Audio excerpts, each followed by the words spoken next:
And so we are. Here we are, live. I hope everyone out there is having a good evening. I know I am. I'm happy to be here with this crew for the finale of Symbaroum Eyes in the Dark. So I'm very excited to see where this goes. We'll get around to cast crew in just a second, but I want to go ahead and hit up our sponsors as I adjust my camera so my head's not cut off there. First off, we, of course, our longtime sponsors, our Bay. Uh, it's going to be Tabletop Loot. Go over to tabletoploot.com using WebDM15 and you get 15% off dice mugs, t-shirts, and all of that fun stuff. So you want to do that, and then maybe head on over to Dungeon Fog and check out their map making software because it is awesome. They're adding tons of new stuff all the time. Make fully integrated, usable maps for your game, or just show off your crazy map making skills. Who knows? But anyway, check them out. They're good people. Now let's get around to cast and crew, see how everybody's doing this evening for this final game in this session here, and then we'll get into the action. So I'm going to roll a d4 because I didn't make a list like I normally do. Greg, how are you this evening, sir? Hey, I'm doing well. It's Tuesday. It's time to finish a wonderful tale. Today has been fraught with dick holes aplenty, but I am surrounded now by friends, and we will tell this tale come heck or water high or TPK. That's totally up to Pruitt and the dice. Back to you. Well, I mean, that's life, though, ain't it? Glad to have you here, sir. I promise not to have any dick holes in this game. Thank you. No, you're welcome. Kiana, how are you doing this evening? I am doing as good as one can be, I suppose, in these times and days, but I am excited to be back here to be finishing out our tale. The shadow, the colossus of the shit. I don't know. We're gonna climb a big moving living fortress. I'm sure it's fine, especially since I'm playing a sorcerer. You know, best class for climbing large moving buildings. Mm-hmm. It'll be fine. I'm sure it'll be fine. It'll be cool. Either that or I go out with corruption like I almost did at the beginning of the campaign. Back to you, bro. Hey, start on a high note, end on a higher note. And yes, it's actually a collection of buildings, not just one. So Okay. it's that much taller. Next up, Billy, how are you, sir, and your magnificent shaw? I am doing dandy, thank you. Super excited to fucking jam out with this crew one last time. F all the dickholes out there, figuratively. If you're being a dickhole, cut it out. Don't be a dickhole to my friends, because I will jackknife powerbomb you through the planet. Sorry for almost murdering Pruitt. Well, it was that or a spit take, like literally at the camera and all over all of my stuff. So I took the aspiration in stride. I'm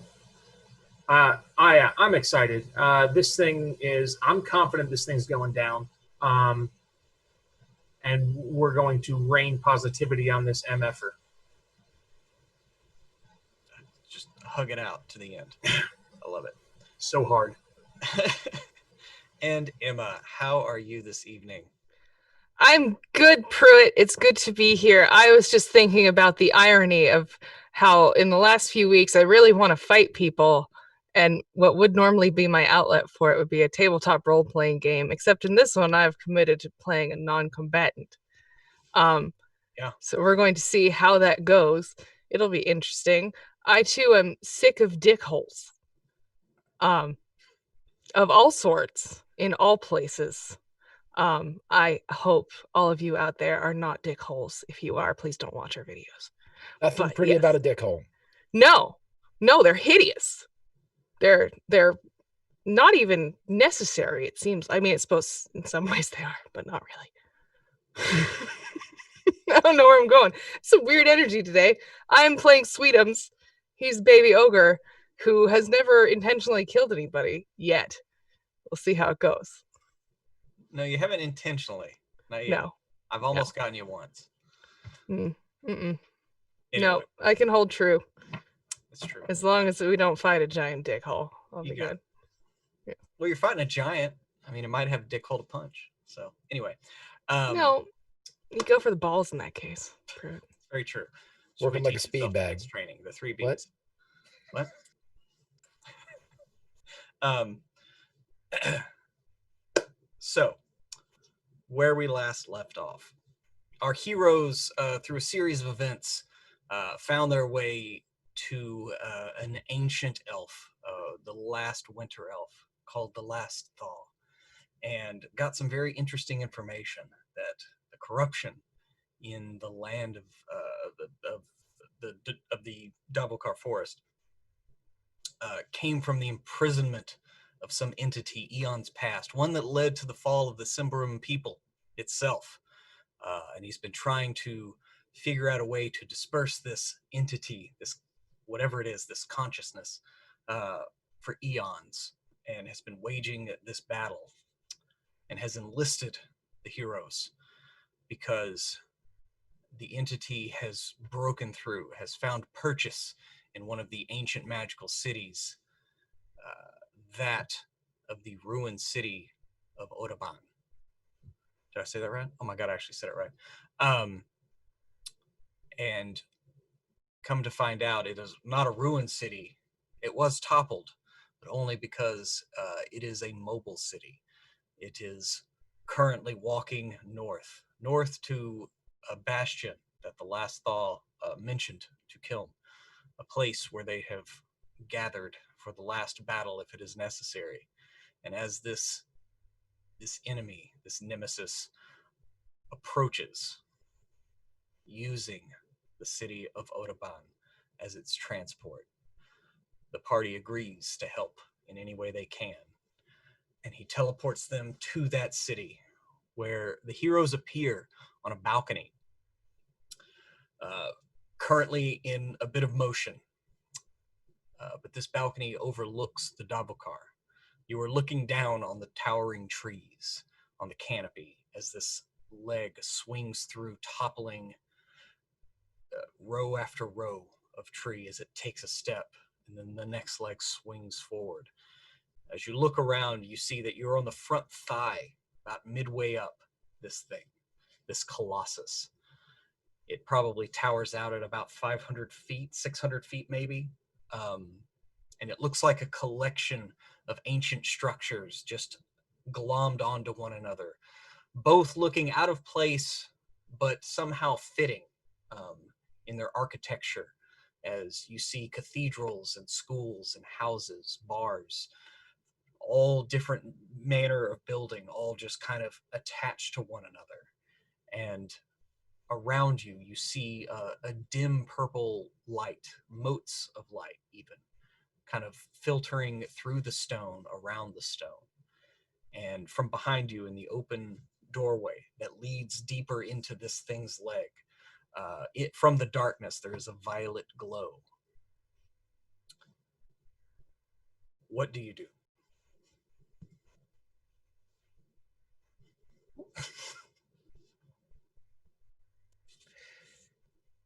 Are there any trees to climb, Pruitt? There aren't any trees. You are far above the trees, but you do see up the side, the outside of the buildings, there are plenty of vines that crawl up, kind of foliage that kind of clings and creeps along the stone work. And so you do see that on the exterior. Okay, then Killen, what he would do is kind of swing out off the balcony and get as high as he can above the balcony, as far as the vines will allow him to go, and just kind of cast his gaze around, and his back towards the magic users. He would offer the only thing that he can shoot, and then offer kind of obvious statements. If we can find the strongest magic source, perhaps that is the person controlling this creature, structure, city. I'll go back to looking.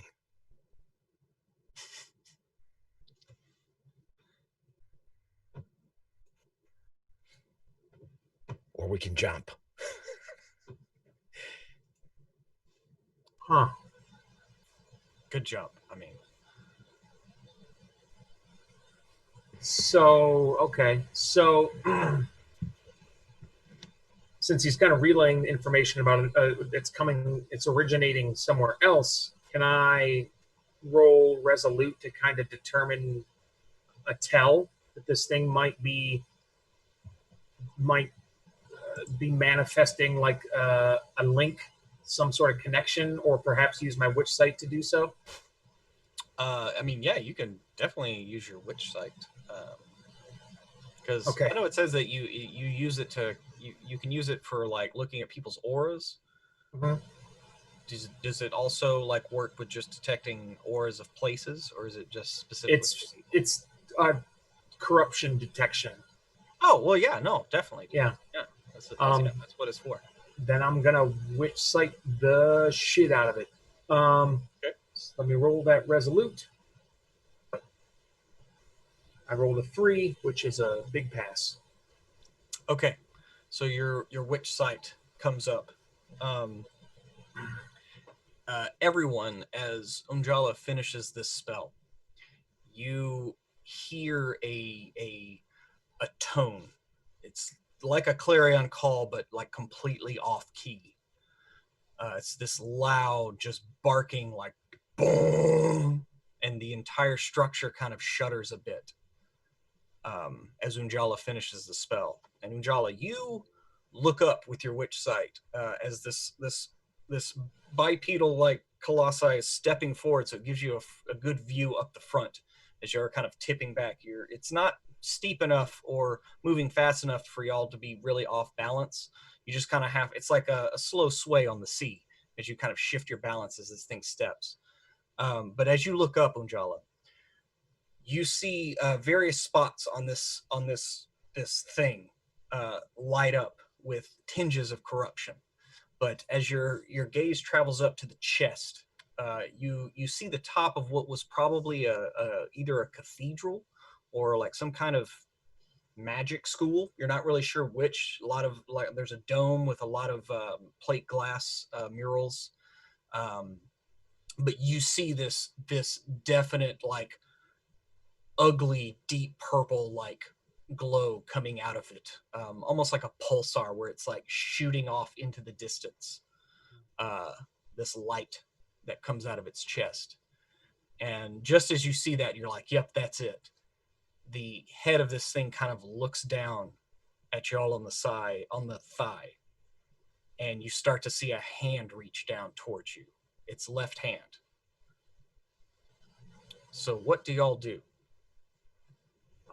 Do I have a second to communicate my findings? Yeah. Okay. First, there's the hand we should move. Second, there's a cathedral in the center of this thing that's emanating a deep purple color that I believe the source is coming from. And with that deep purple, I did not see any smoke on the water. There was fire in the sky, though. Must have the holy trinity of rock then. Approximately 250 Danzigs away.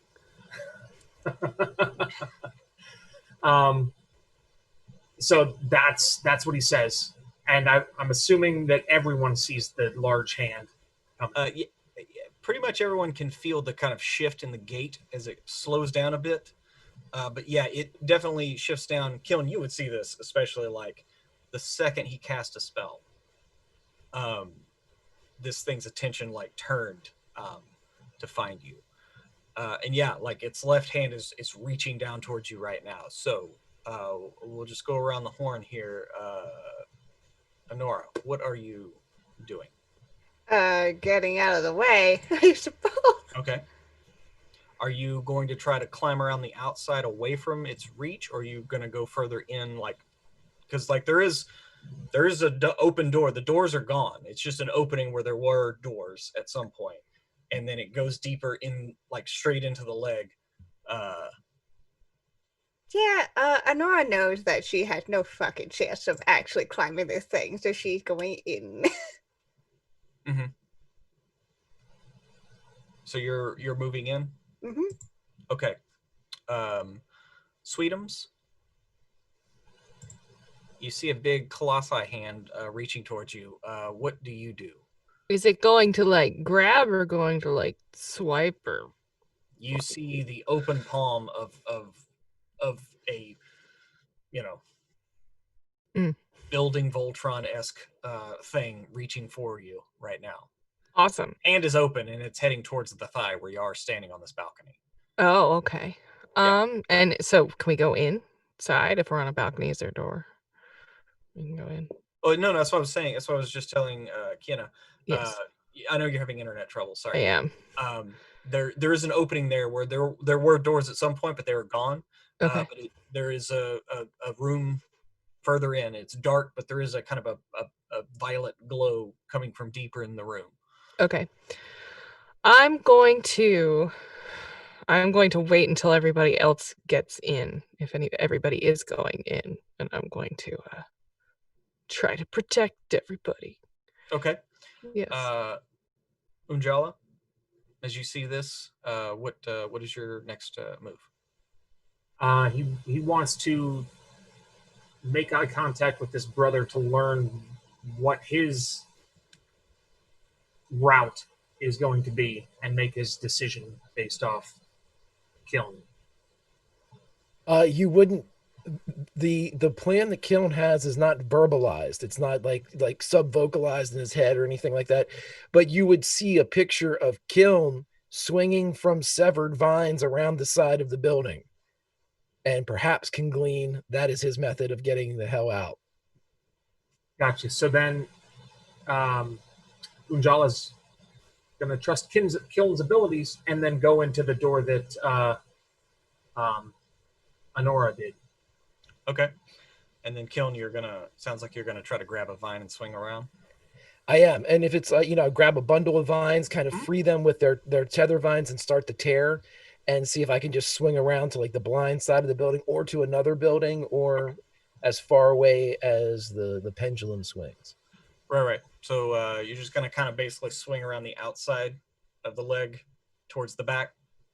Sure, yeah. That's what it sounds like. Okay. Mhm. All right. So yeah, this hand is reaching across and Killing you, kind of rip a few vines free and jump out. You feel a kind of an odd sensation as you rip them free of the building, like they kind of tingle in your hand a bit. But it's not like painful or uncomfortable or anything. It's just an odd sensation. And you swing out just in time. And this hand, everyone, go ahead and give me either a quick or a strong roll as the hand slams on the balcony where y'all were standing and just crushes it into dust. And the room that you're in kind of shakes violently as this thing just kind of slaps its own thigh like swatting a mosquito. So this is going to be at a -4. Oh, jeez. And this is just to maintain your footing. I totally got it. I would have passed if it were not for the -4. Same.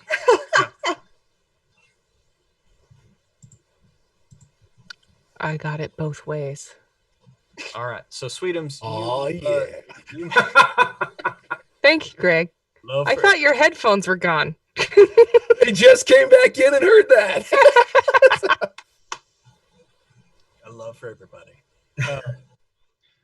Oh, I love it. Baby Yoda in the sky.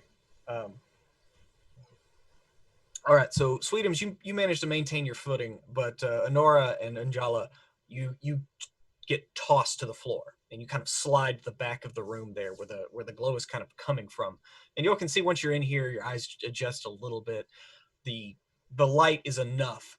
This is a maybe like an old, you're not really sure, like a ballroom. It's a very large room, marble floor. All the furniture, if there was any, is kind of clumped up in the corner, like turned to pulp and dust. It's this thing. Obviously, these buildings just like augment themselves in whatever way to form together, and the furniture did not really survive. But from the back of the room, where there's another set of doorways, you can definitely see a hallway. Instead of it being horizontal, though, you can tell that the hallway is like vertical, as it was turned on its axis It looks like it's the same hallway that was connected, but you can kind of see like as y'all kind of fell down and slid, you definitely see doorways going both up and down, and the purplish glow comes from both directions. Kiln, you swing around the side, and while there are no balconies or you don't see any doorways, there are a few windows, but there is enough of these vines that are crawling along these different buildings that, I mean, you could definitely climb them if you wanted to, or you could try to go in one of the many windows that you see. Most of them do still have glass in them, or at least a frame. What he's going to do is he's going to maintain his position on the exterior of the building, but he's going to take as many of the like two of the vines and kind of wrist wrap them around his wrists in case something gets compromised, but also so he can get back out of it like a piece of the building were to break away. But Mhm. he figures if he can stay on the blind side of this thing, if his party's on the inside, he might be able to help more here than joining up with them. So I'm just going to maintain kind of an overwatch out here as best I can. Okay. So you're gonna stay in that spot, or are you gonna try to move at all? If it's possible, he'll move to a window to see if he can see, kind of gauge where the balcony would have been and see if he can peek in a window that would have been on the same level, just to kind of get a position on everybody else. Okay. A- a- Yeah. Give me a either vigilant or cunning. Let's see which one is that. It's gonna be at like a. I mean, it's there's limited light, but so it's -2.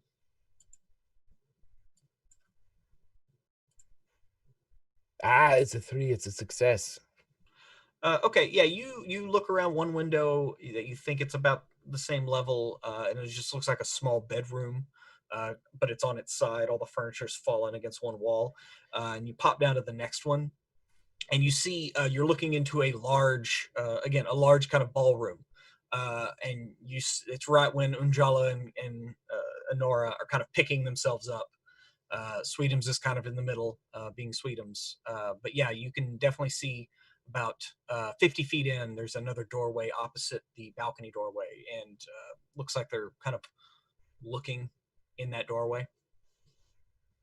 Um, obviously stealth's not an issue going on right here, so he'd tap on the glass hard just to kind of ping and give them an idea of where he is. He can talk telepathically with his brother, Mhm. and he would, I'm on the outside of the building.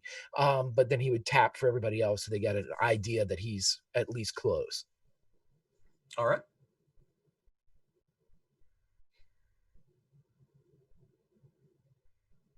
And then I will wait. What is your next move?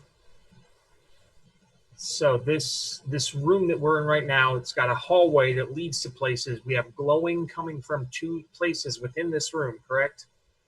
The hallway going out the back of the room would normally run like normally, except it has been altered and it runs north, like up and down, like towards the ground and away from it.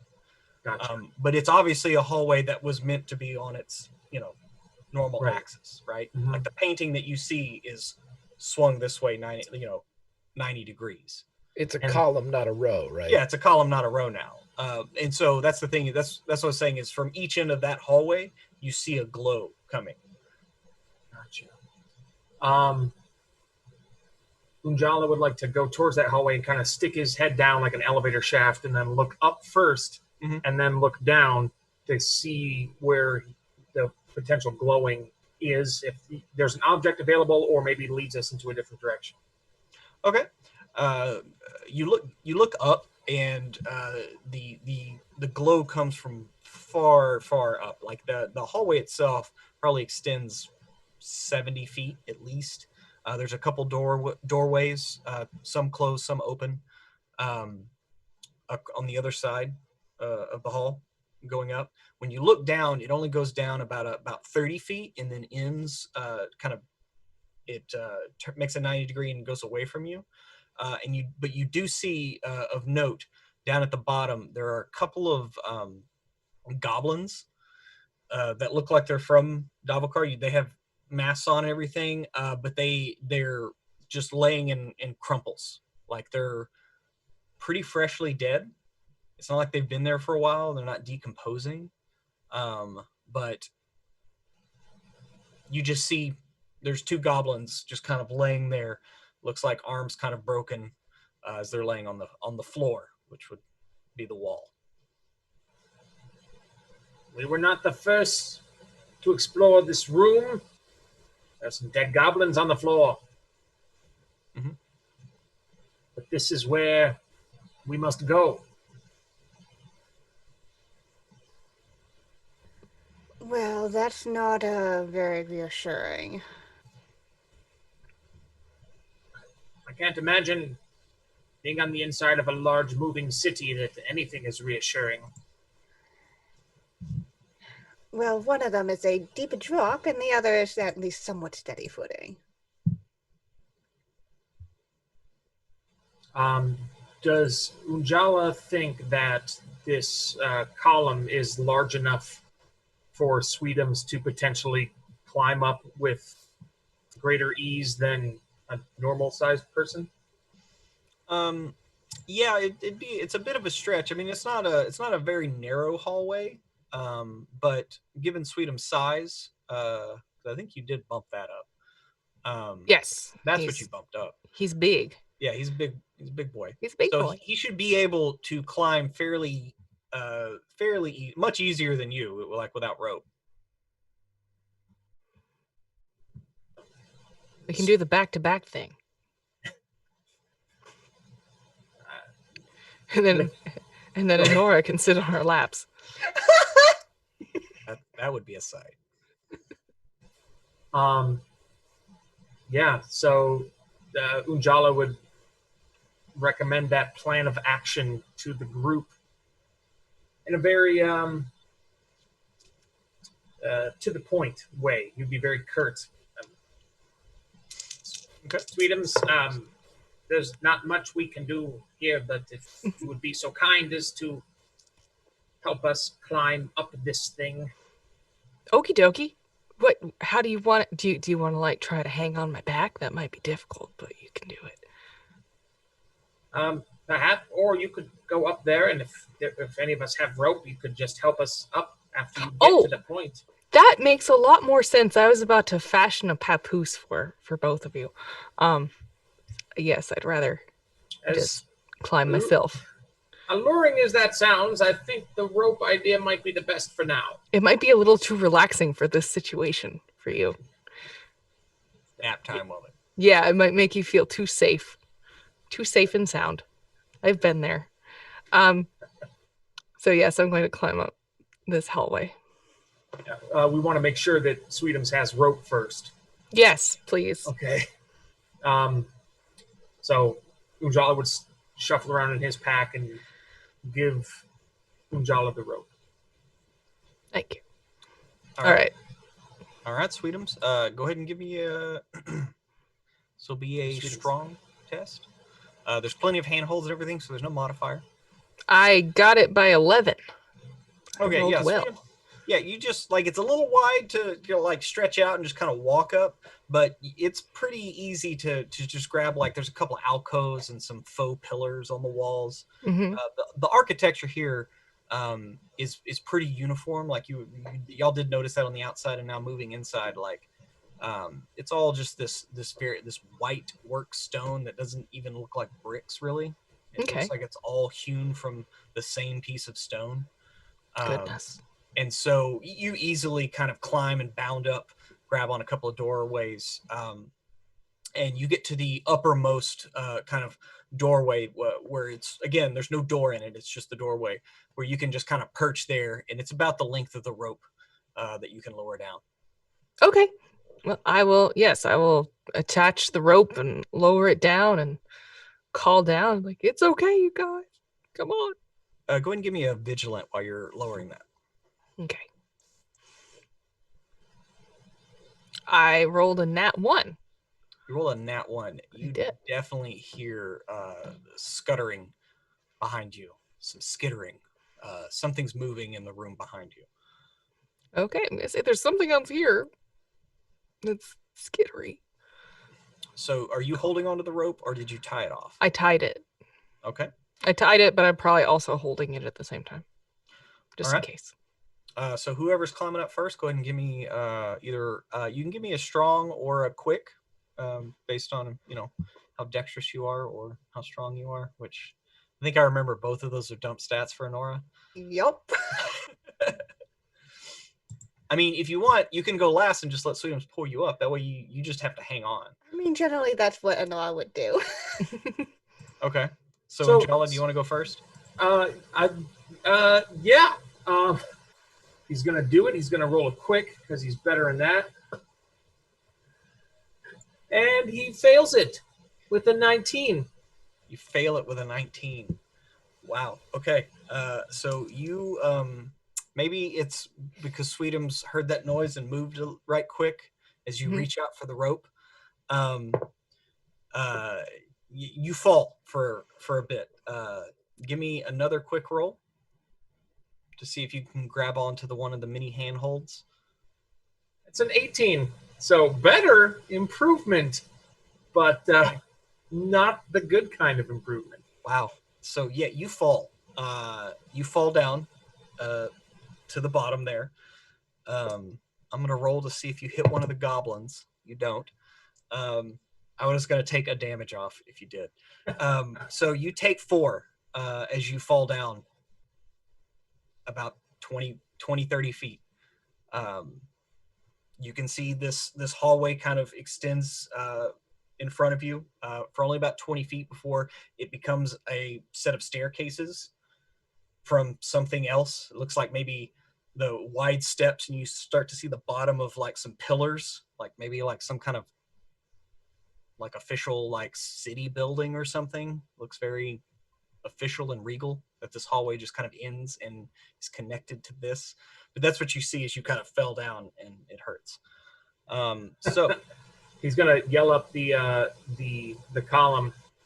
I'm fine. I'm okay. And he'll tell his brother, I'm okay, and then just end the transmission. Are they climbing towards me because of the flip nature of everything, Pruitt? no, they're climbing. They were trying to climb up. Your brother fell down, and you're just kind of on the level where Honora is like just watched Unjala fall. Oh, okay. So I'm gonna need to shimmy up as well then, if everybody's ascending then. Yes, that is the plan. Apparently, they're ascending up towards. If your brother kind of described it to you, you know it would be about where the hip is of this thing, and so yeah. But your brother fell. He's fine. And Nora, what are you doing?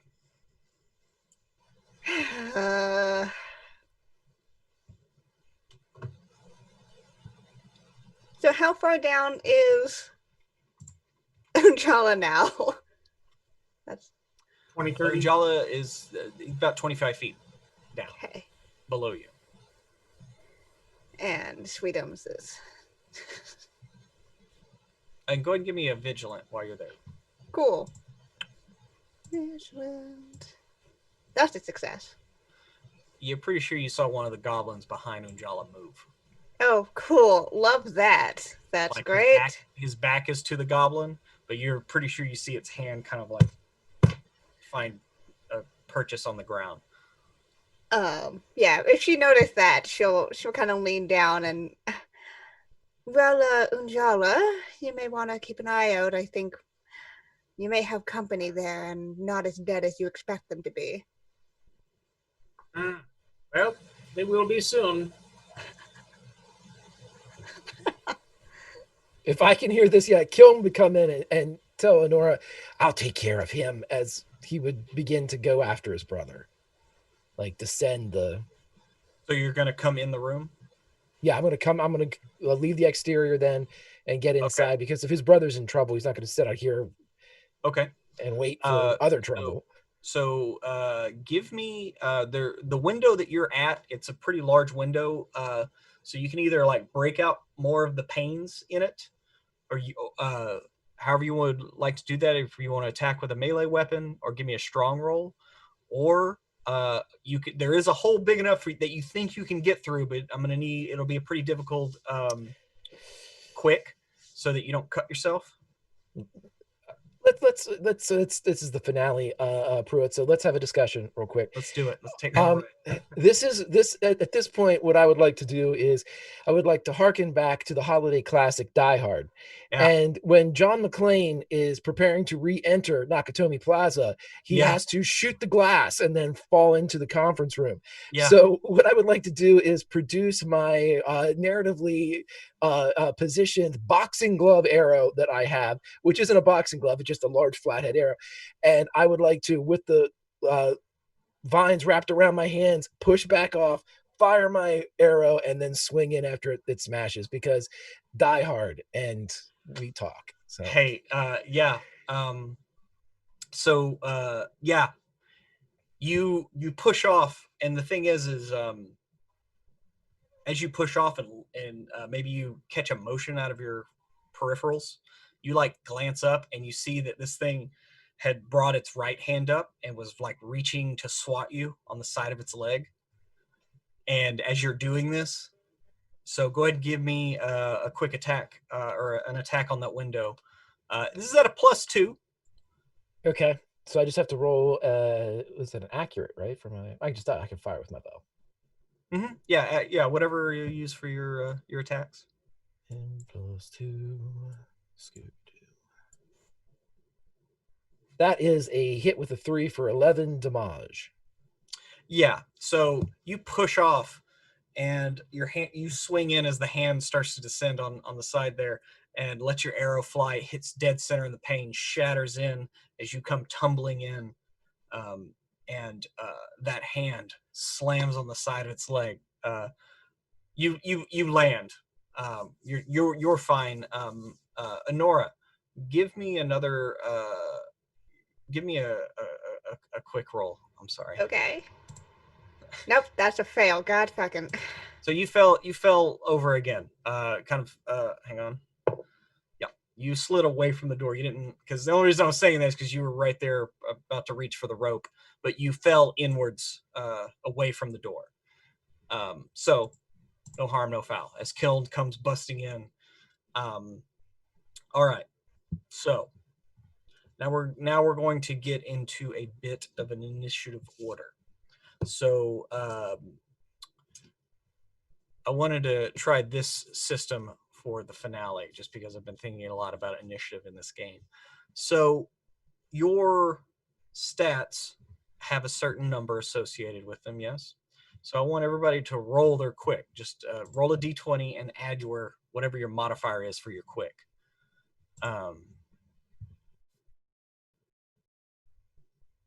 Or I think that's only on my side, really, that has modifiers.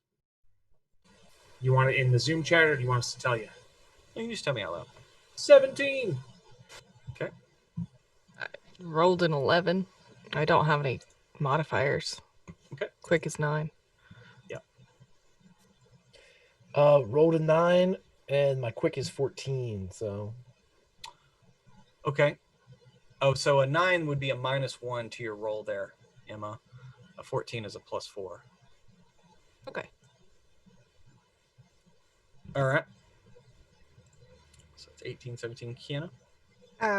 7, and my quick is a 10.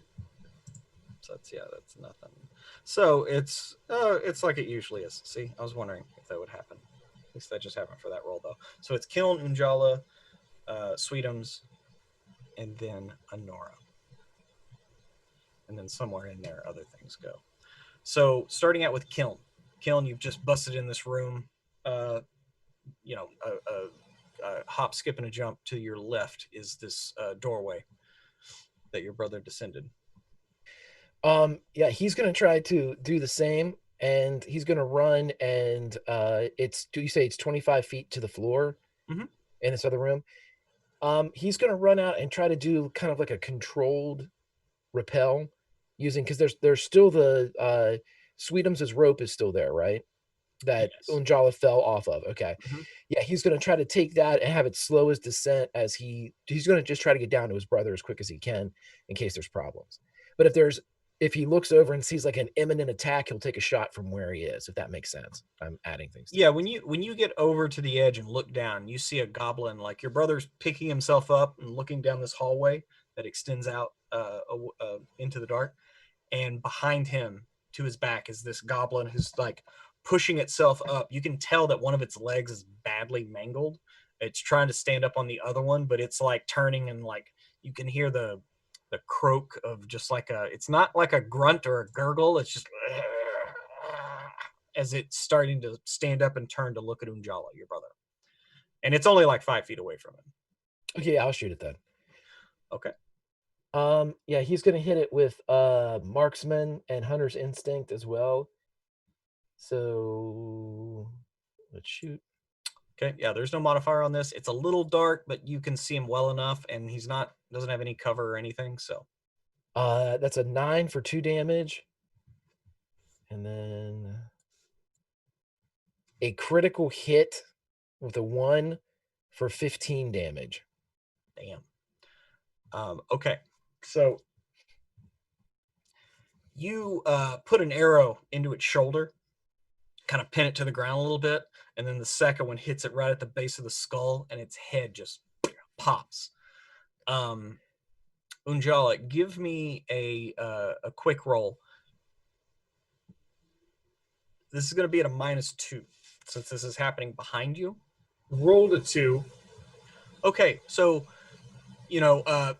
with Enora's warning and your brother coming up, and you hear the distinct thwang of his bow, your instincts kick in, and you push yourself up, and what happens is as you're pushing yourself up, and you see these 2 arrows thud into this goblin that was behind you, and its head explodes. This gross, like dark blood that's starting to turn toward like a brackish ichor splays out, and you hear a sizzle on the wall, which was this stone wall that again was like kind of perfectly smoothly worked, and it starts to pock and like eat into this wall as its blood it looks like has some acidic qualities. It looks like this blood has some acidic qualities. My bad. And anybody can, if have any You knowledge didn't know. or corruption or anything like that, you can make a cunning roll. Oh, goody. Okay. We do have telepathy. That's a crit success.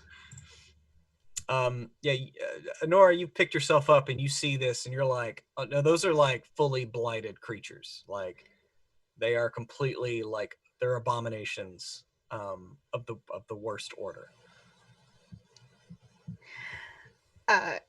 She'll probably, I think she's holding on to the doorway now. Yeah. As she leans down again. Well, I don't think you're going to get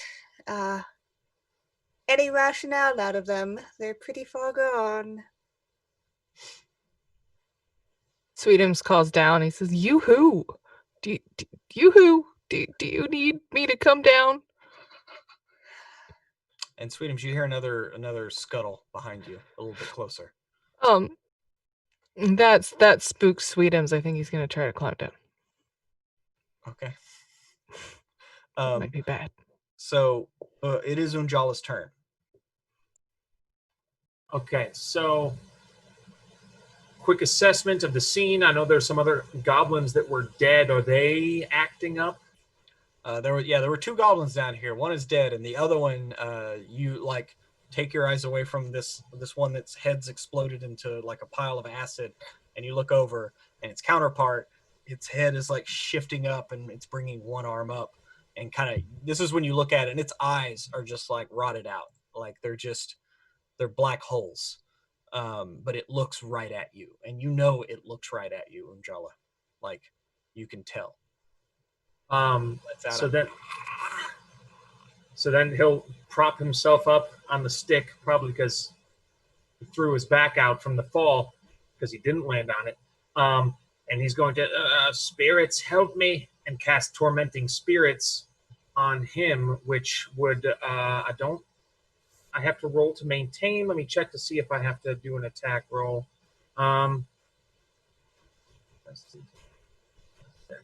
Okay, so it automatically fails any concentration it currently has. It must it has disadvantage on any roll it tries to make, and it takes 1d6 damage to its resolute.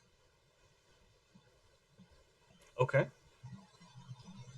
And then if I have to keep it, I'll have to roll to maintain. I have to pass a resolute to maintain. And that's 6, so it takes 6 resolute damage.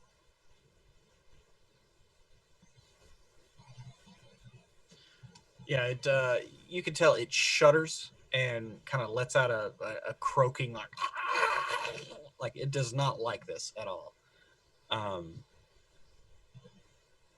But I'm gonna need everyone to make me another quick test, quick or strong.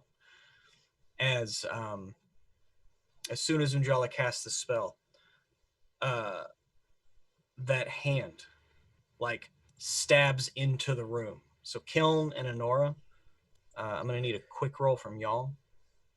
If you're in the room, y'all have to do a quick roll. But Sweetums and Unjala, to maintain your footing, either quick or strong.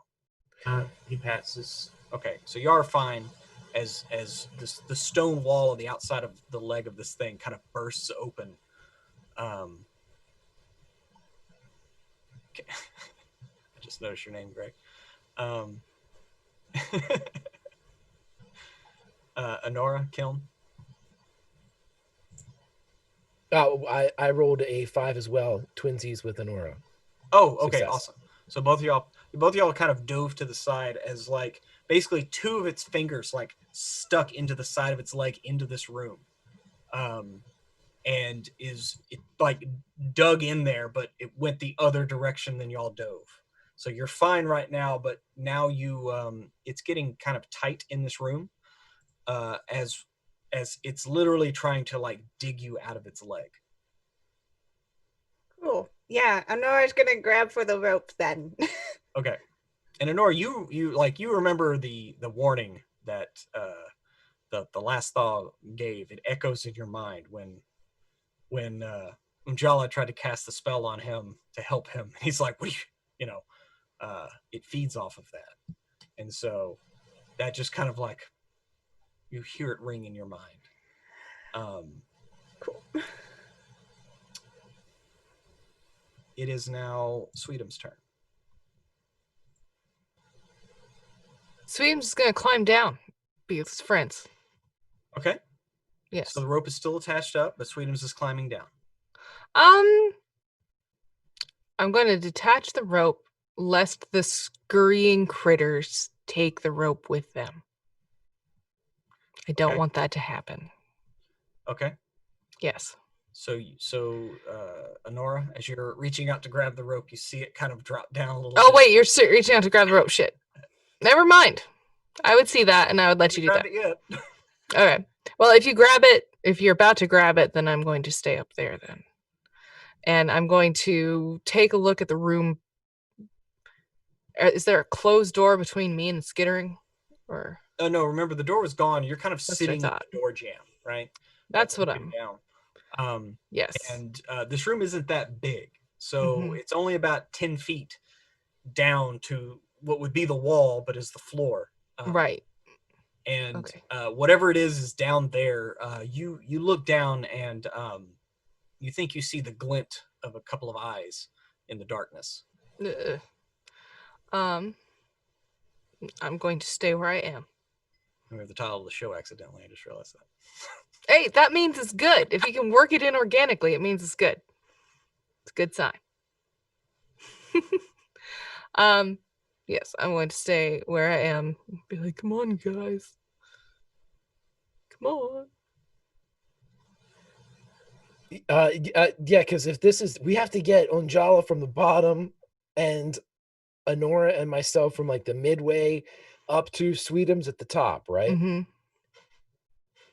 So if we're all heading to the top, is there a way for Honora and I, because I'm going to need help, I have 0.0 strength.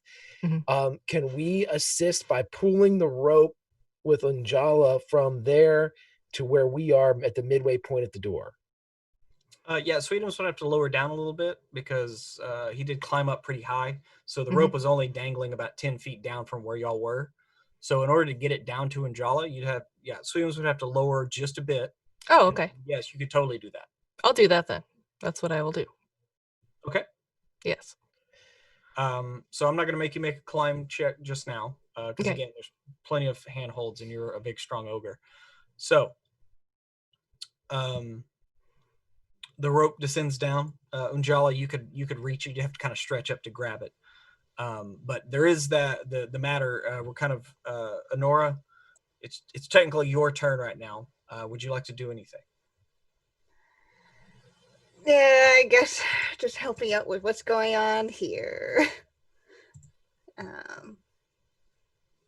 Which she had no strengths, so she's gonna pass on the information to Ujala that, hey, maybe we shouldn't do magic, or anything that does stuff with corruption.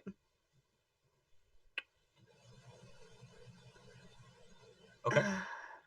So it's now to the kind of top of the initiative order. Kiln. There's one more goblin that is moving in a very stilted manner, like it's in pain. You do know that your brother cast a spell at it, but it is still moving, and it is your turn. If I made the attempt, I had a brief conversation. Josh in the Wednesday night Witcher game helped with a little pendulum motion where you were able to, counterweight, grab one side and swing down, lest the other side get ripped skyward. Is there a way that I could do something like that to get Anjala out of goblin range, while putting myself like dangly range? I know those are technical terms, Pruitt, and I don't mean to be this high jargon, but I don't know how else to really dumb it down. Yeah, I think that the layman's out there will be able to keep up, maybe. Right. But yeah, basically, if you want to balance the who's a what's it on the fulcrum thing, you could do that. Yeah, it's going to require a strong roll from Sweetums. Because that means that now Sweetums is just holding onto a rope. And also it's going to be a strong roll for Unjala because you're going to have a rope, like basically hanging onto a rope and getting ripped up into the air. I'm going to need a strength check for that. All right. Tie it around yourself. One of the things I did want to see while with any sort of glance, you said there was a glowing coming from around the corner down here. Can I see the source where I'm at? Yeah, like I said, this hallway that was kind of turned into a column, you're now laying on the wall, right? And it turned 90 degrees and it extends straight away in front of you for about 20 feet. And then the hallway ends and there's a set of stairs, like a wide staircase that leads up. And you can't see the top of the stairs, but it's coming from whatever those stairs lead to. You do start to see the pillars at the very bottom, or excuse me, at the very top of your vision, where the stairs kind of meet up to. It looks like a kind of a Capitol building with like kind of Corinthian pillars and stuff, but it is proper orientation. He'll shout up, one of the sources of the glowing is down here, and I think it might be worthwhile to investigate. I appreciate your hasty attempts to rescue me, however. Okay, well then, if I have attack and movement, I will simply say, stay away from the splash zone, and I will shoot the other goblin and then descend to be with Unjala. He's hunter instinct and all that good stuff. Boo-boo. Okay, so yep, we're gonna have another episode of that. I forgot the MTV show. That's a hit for 2, and my second shot is another 1 for 15. You critted again? I critted again. Jesus. For his pants. So again, like your brother is a badass, but lately it's getting a little silly. And once again, he plants an arrow in the shoulder of this goblin that's now sitting up, and then the other one hits the goblin right in the top of the head. and same effect. The head just kind of splits open. So give me a quick roll there, Unjala. But you did get a warning, so I'm gonna give you a +2 to this roll, since he did say stay out of the splash zone. So I rolled an 8. Okay, yeah, Which you is- were like, oh shit, and you just hop back, and sure enough, this splats out, and there's a tss as the disgusting black blood of this this abomination kind of sizzles and eats into the ground, and yeah, it slumps over and falls. Pruitt, can I get down there to be with my brother at his level? Yes, you can descend the rope that Sweetums is now kind of hanging down. Okay, yeah, he would go down there, and because it's his brother and nobody else can hear this, he would look directly at his brother when he sees the two bodies of the popped, corrupted goblins, and he would stick his hand out towards his brother, and he would say, "Come with me if you want to live."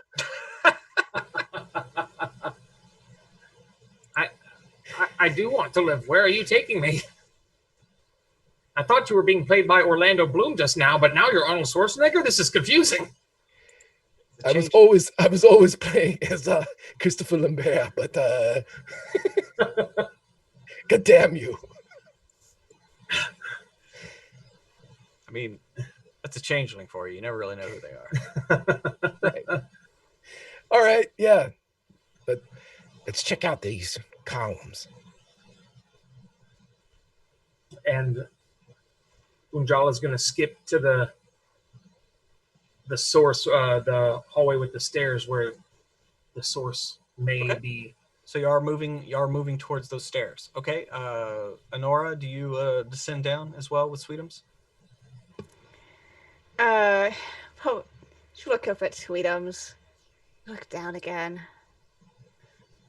I suppose it won't be doing us any good if we split up. Come on down.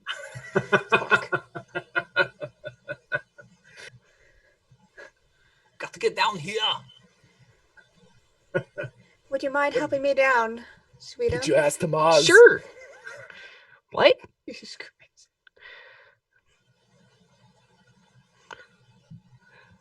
I'd be happy to. Sweetums and I have only ever seen 1.5 like Terminator movies. So. Valid. Stop eating other people's lunches. Yeah, so Honora's going to get help from Damn Sweetums you. to get down. Okay. I will help.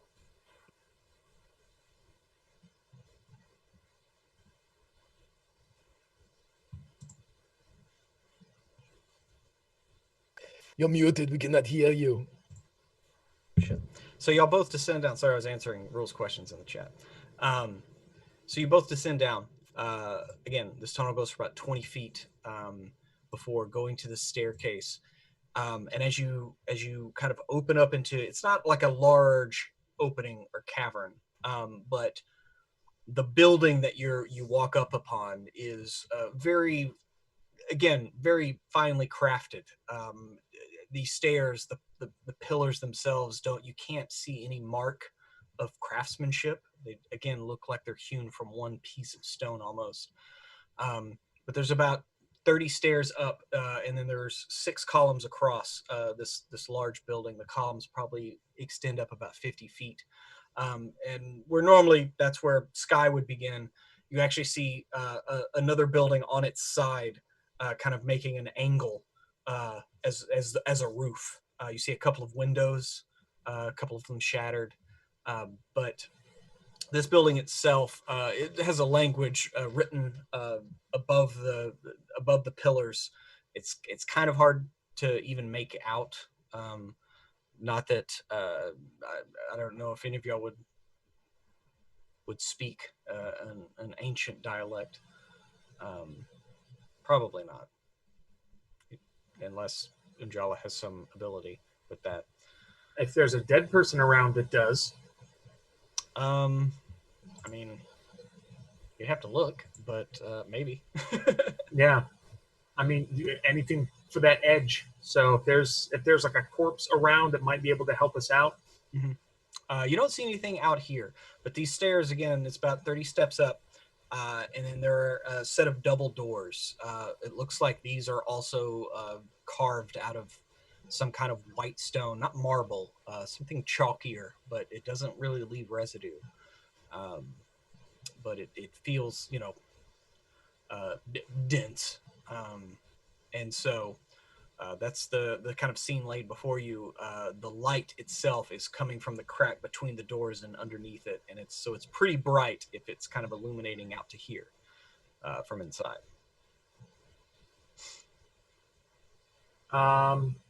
Super interesting. So Unjala is going to look at Kiln.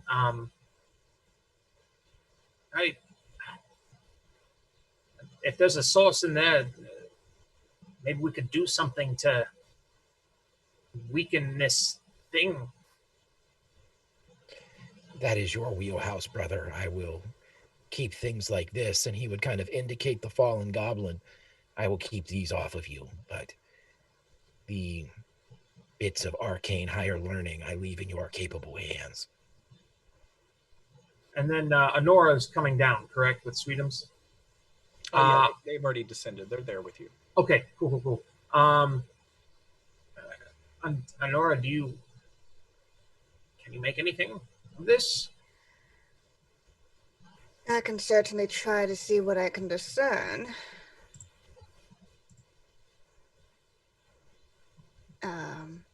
She's gonna kind of step ahead and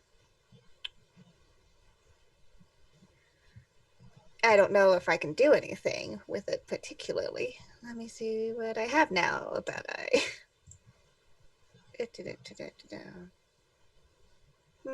Okay, nothing that's going to specifically help me with this, but...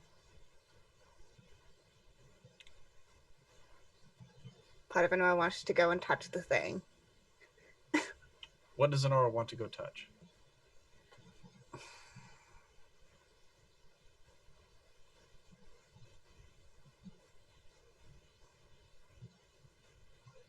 As a sorcerer, can I feel anything in terms of like corruption? I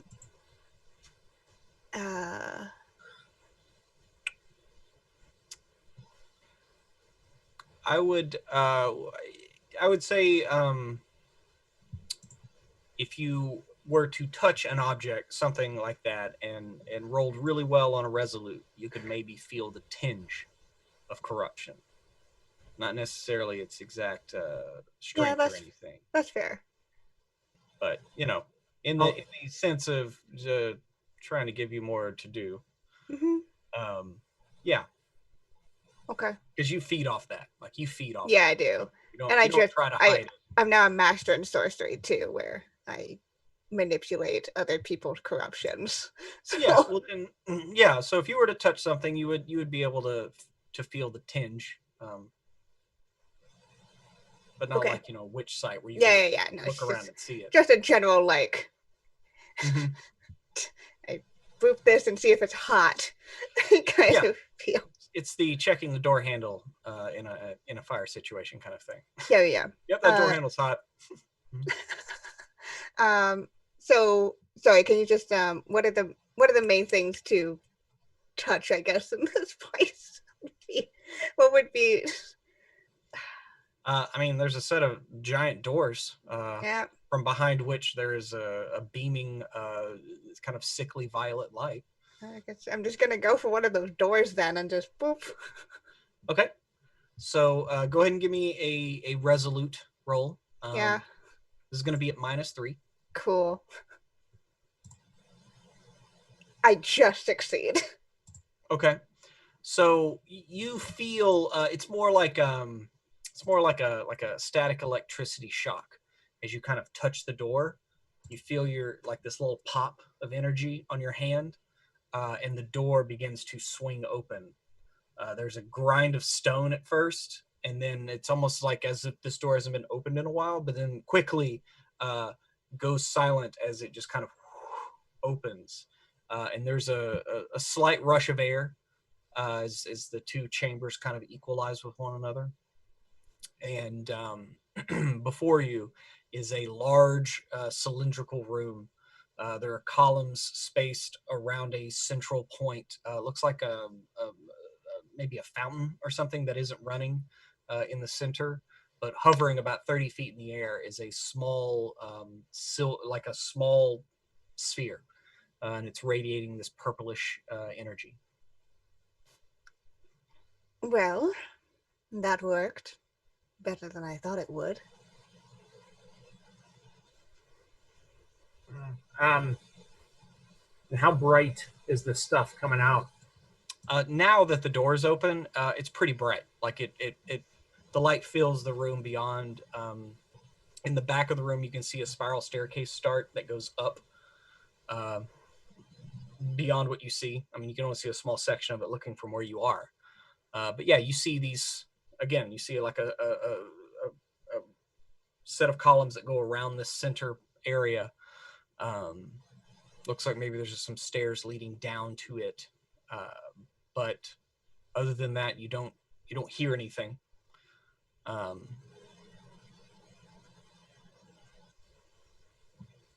Okay. So Unjala will enter the room first, or if Honora's in there, then into the room with Honora, and try to discern if this source is connected through any easily visible means to something else. If there's a link. Are you using just normal vision, or are you bringing up your witch side again? I'm going to see if normal vision helps. Because then, if it doesn't, then I'll use witch sight. Okay. All right. So you look, and this sphere. I mean, it's only about the size of of what would be just like a crystal ball, right? Again, it's about 20 feet in the air, so it's a little bit above where you are when you come in the room. You look around. You don't see it tethered to anything. You see a couple of mounds or crumples of something at the edges of the light, behind the shadows of the pillars itself. Anybody come in the room can give me a vigilant to just kind of look around.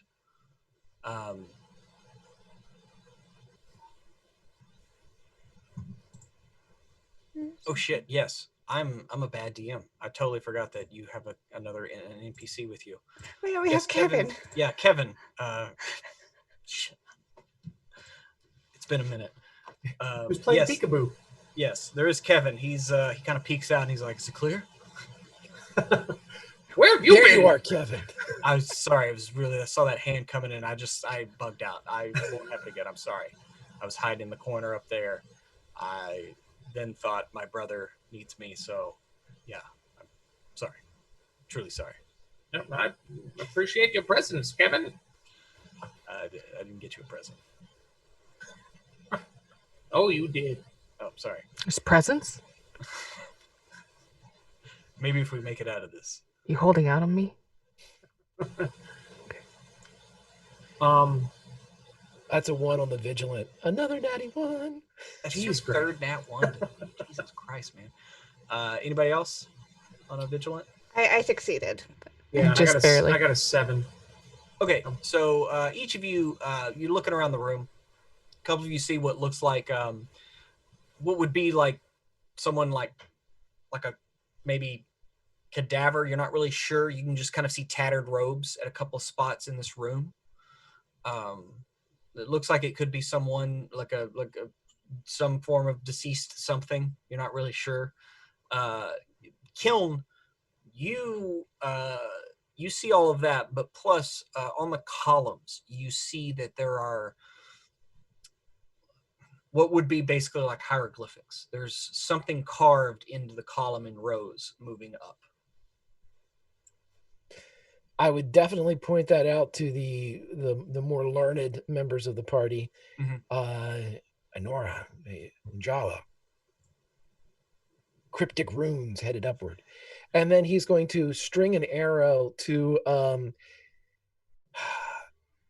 again, Kiln wouldn't know to do this, but Greg metagaming a bit. In the event that there's some type of like security feature to this globe, he's going to ready an arrow to shoot near the globe, not at the globe, but like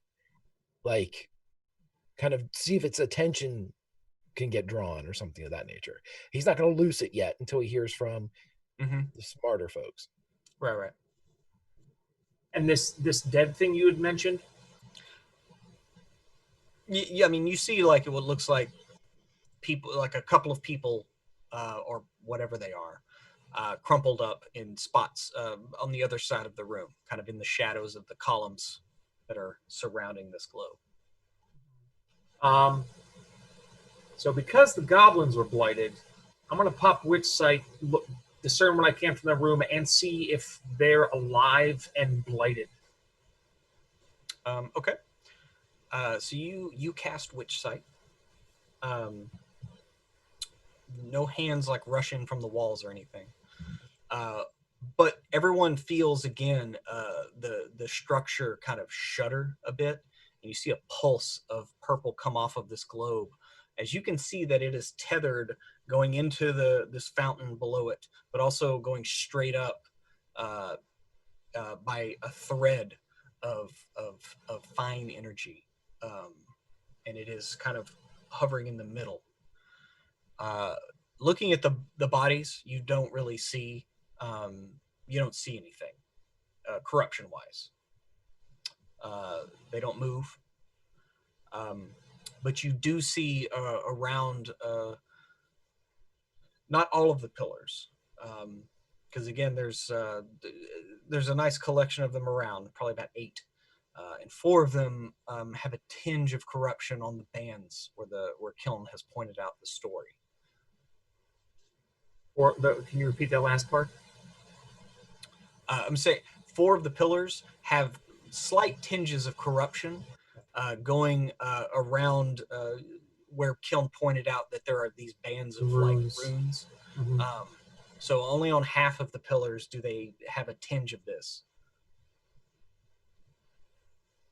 I did not mean to put everyone in jeopardy from using my witch sight again, but I don't think we're going to get out of this without using magic. So I'll communicate better as to when I feel like I should use it, so we can prepare for what is to come. I apologize. However, this globe seems to be stuck in the center of perhaps a ley line.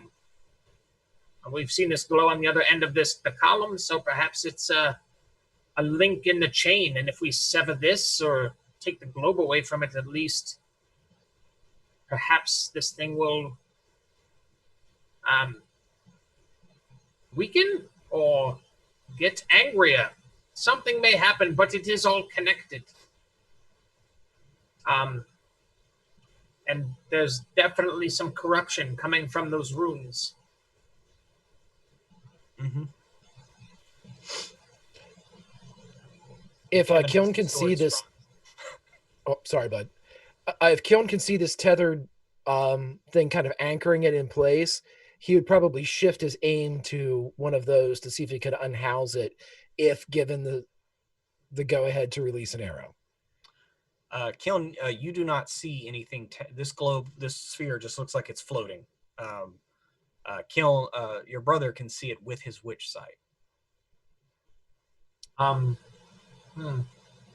thinking trying that arrow is important, but something with these runes needs attention as well. So,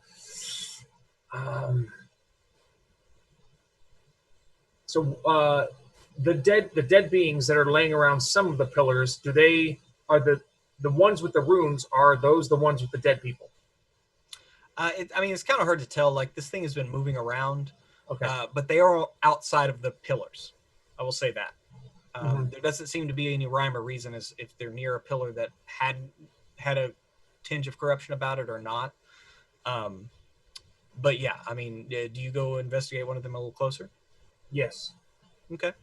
So you go up to this creature, and they are they're barely even a husk left.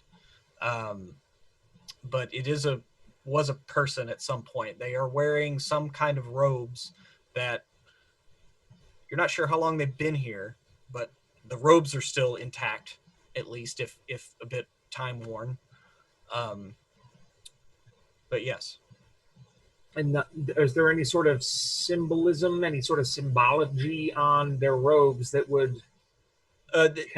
There are along the hemline some symbols and runes that you've seen like on the outside. Like it's not like the same symbol, but the same writing, kind of thing. I mean, you get the vibe that this is some kind of seat of power. You're not sure if it's like a church or like some kind of mage's house or college, but there's definitely robed individuals wielding immense power is the vibe you're getting. And can I, with my knowledge of witchery and things like that, discern any sort of origin of this rune? Discern the origin of the room, meaning trace it to maybe like a symbol that I would understand. Is this rune like a symbol that I understand? Is this of a bygone era? No, this is ancient. Okay. Yeah, I mean, if you would have to guess, the runes look similar to other runes of the Symbaroum Empire.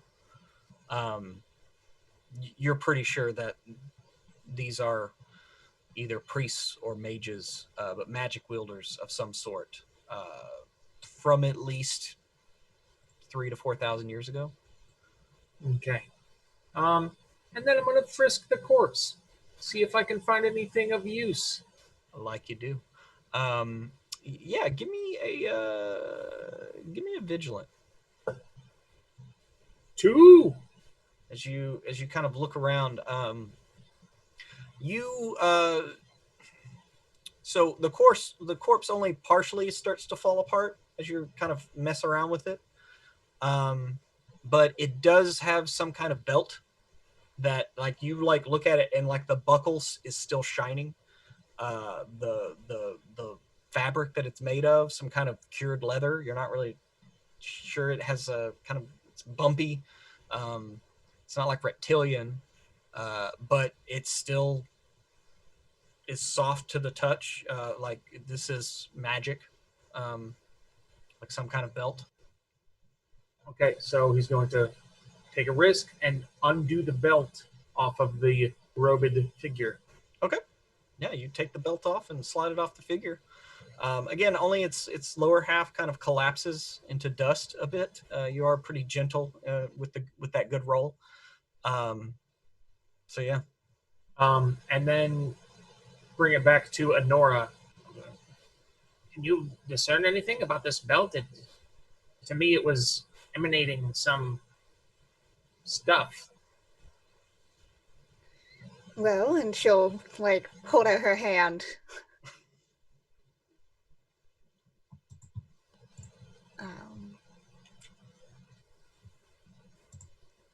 Yeah, she wants to touch the thing. I'm just gonna keep touching things here. Okay. So you do you have a spell for that, or you just seeing if you can sense some power about it? I'm just seeing if I can sense some power about it. Yeah, do not have a spell for identifying things. Okay. Yeah, give me a resolute right quick. A success. I mean, yes, there is definite magic about this. You sense I would say you sense preservation about it. Oh, interesting. Like this is something both it's intended to survive and to help others survive. Well, good thing it's likely not going to kill us. Mm-hmm. Now, I'm not a fan of belts myself because I prefer freedom in areas. But if you would like a belt, or perhaps you could give it to Sweetums as a bracelet, that might not be a bad idea. You know, perhaps Presents? having it on me for longer will let me figure out more about it. Have that. And she will tie the belt around herself, totally not for selfish reasons. Totally not at all. Yeah, you fit it around you, and like it's one of those things where as you slip the belt into its buckle, It folds exactly where it's supposed to fold for a perfect snug fit. Like it was, like you've worn this belt for, years. But, nothing happens. You don't feel anything. So anyway, there's a few more corpses scattered about. There's also these 4 pillars in this ring of columns. Do y'all do anything? Go investigate those. Yeah, let's. Hey, we got a belt off one. Let's frisk these corpses, dog. Let's go. Mm-hmm. I mean, they are corpses. Do you want to talk to them? No. After I take their stuff, I think would be a great opportunity to Okay. talk to them. Everybody, give me either a discreet or a vigilant, depending on how you're frisking them. If everybody wants to kind of finish up with these corpses. 11 vigilant and scores of 15. I got vigilant by 2. I'm not discreet in anything I do, so vigilant. Okay. I failed my Failed on discreet. both. Okay. So checking other corpses, like y'all look at them, Kiln, Honora, the ones you look at, they just, you don't really see anything like of note. Sweetums, you see a couple of like gold rings shimmering on the hand of one of these things, and then Unjala, you see a necklace that's actually like, it's kind of gruesome. It's fallen through the neck, but it's just kind of laying there underneath the body there as time has kind of forced it with weight and deterioration of the flesh. So it's heavy. Is it heavy? It's pretty heavy. Like when you go to pick it up, like it's actually has some pretty like deceptively heavy. It doesn't look like it would weigh that much, but it does have a weight to it. Excellent. Mhm. And then, so since these objects were in the room when I used my witch sight, was there anything about them that gave off corruption? No, Okay. not at all, actually. Okay. Awesome. Which is odd. Like you normally, when you look at any magic item, it does. Like there's a tinge, at least, a slight, smear of corruption. But these are, it's an odd sensation. I want to take this the heavy. Is it large or is it a normal size necklace? It's a normal just size heavy. necklace. It just feels heavier than it really should. Like the metal is pretty weighty. I want to give the necklace to Sweetums. This seems like something that would fit you pretty well without weighing you down at all. I think I am too frail for this. Okay, I'll take. I knew there were presents. I heard you say it. Mm-hmm. There are now. I will take mine gladly and wear it. Thank you. And he gives you a hug. So you put this necklace on. Mm-hmm. Okay. And again, you don't feel anything of note. Okay. It's Other than proud, Pruitt. Other than proud. You're very proud. It's a very pretty necklace. It's shiny. Yes. It's got a little gem there. Ooh. Just Little a singular gem with a pretty heavy chain. Can tell I've been in Vermont too long because I used to hear you say gem when you said gem, and now I hear you say Jim. It's a Texas thing. It's so sweet. I love it. I'm from the South. I can't help it. From the South. Okay. Yes, I'm proud of my necklace. Thank you. Mm-hmm. Yeah. And Sweetums, you found a couple of rings. They're just like gold rings. They don't have any kind of adornment or gem or anything on it. They're much too small for my fingers. If anybody wants these rings. Perhaps killed? Do either the rings or the corpses appear elven? No, they do not. Okay. From what you can tell, as far as like head shape and body shape, they look human. No, thank you. I suppose I can hold on to them. Put them in a pouch. Okay. How many rings are there? 2. 2. Okay. Well, here we have. I can perhaps communicate with one of these corpses if it has not been too long, or we can attempt to disrupt. Sweetums, you Yeah. yeah, give me a quick vigilant. A vigilant. Mm-hmm. Just barely got it. I got a 12. My vigilance a 13. Okay. Yeah. So you put your necklace on there, and you gave the rings to Ujala. Mhm. And as you're kind of just looking around, you look on the columns, and some of the pictures are have like words chiseled in them, and you can start to kind of make out those words. This is the first literacy Sweetums has ever had. Interesting. Yeah, like when you look at these words, you can hear your voice in your head say whatever's like, and you know that that's what's on that pillar. I say it out loud. Mm-hmm. I say, do you guys know that's weird? Notice that? It says this stuff. As you just kind of say, travelers. Travelers. Mm-hmm. Y'all see that? Where are you looking? Right there. On that column.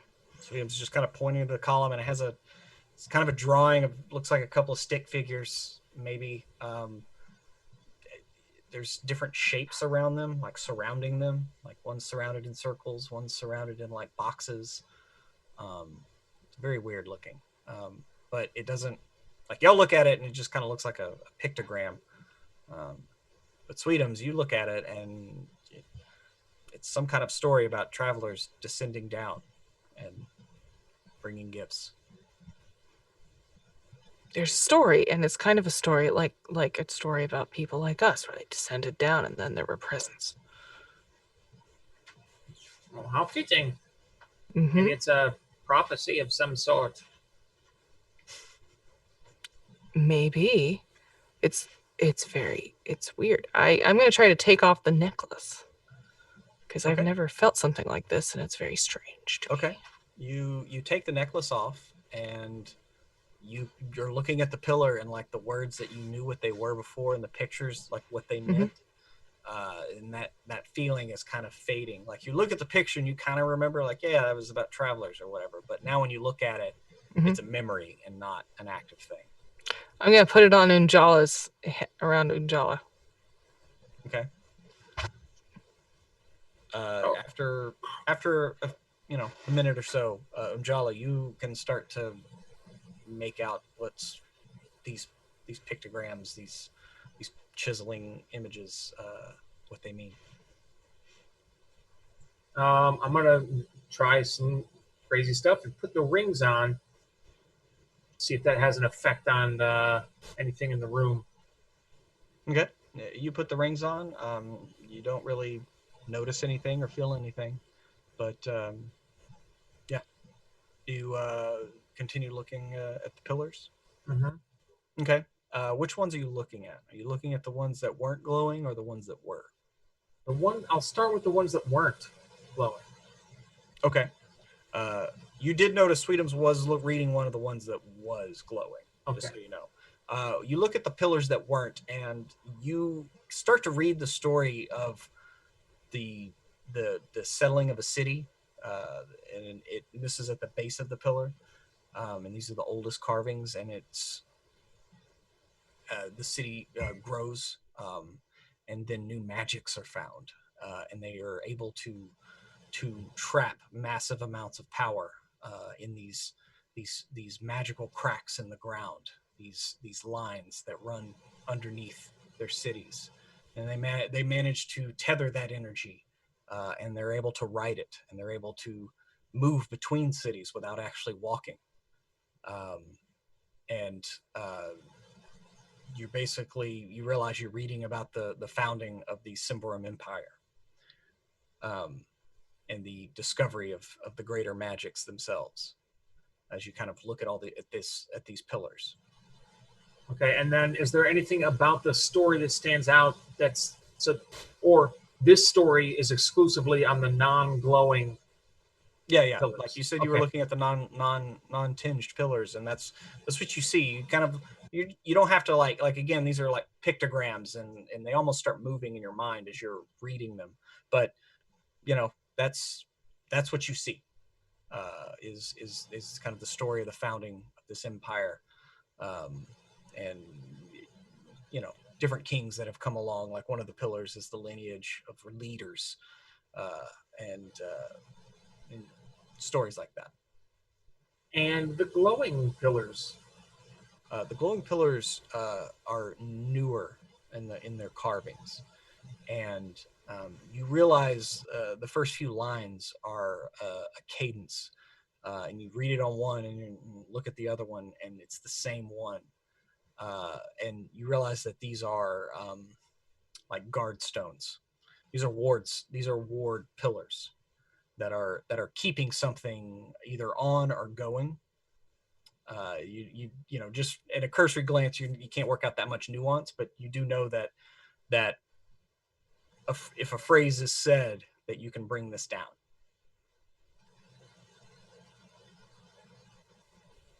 Well, shit. So I relay all the findings to the party, like the nature of the patterns, the story, and that there's apparently a phrase we can find to bring all of these down. And perhaps one of the corpses will be able to help.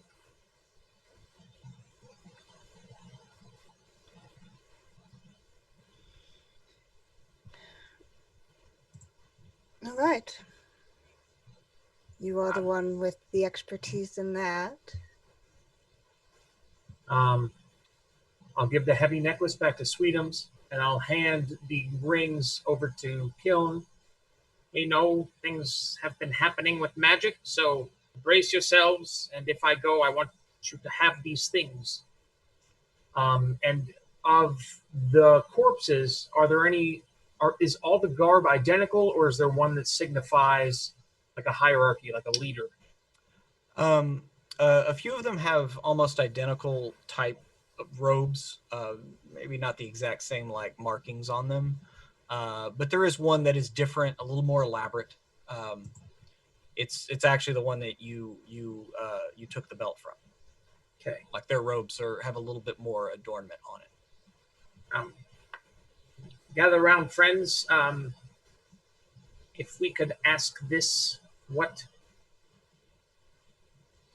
entity what the phrase is that we can use to bring these down, or whereabouts, because once I'm in it, I cannot ask.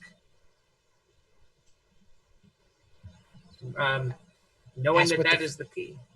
Right. Ask what the phrase is, perhaps what any of these items, if they have special powers beyond just the translation of the runes, perhaps the belt and all of that.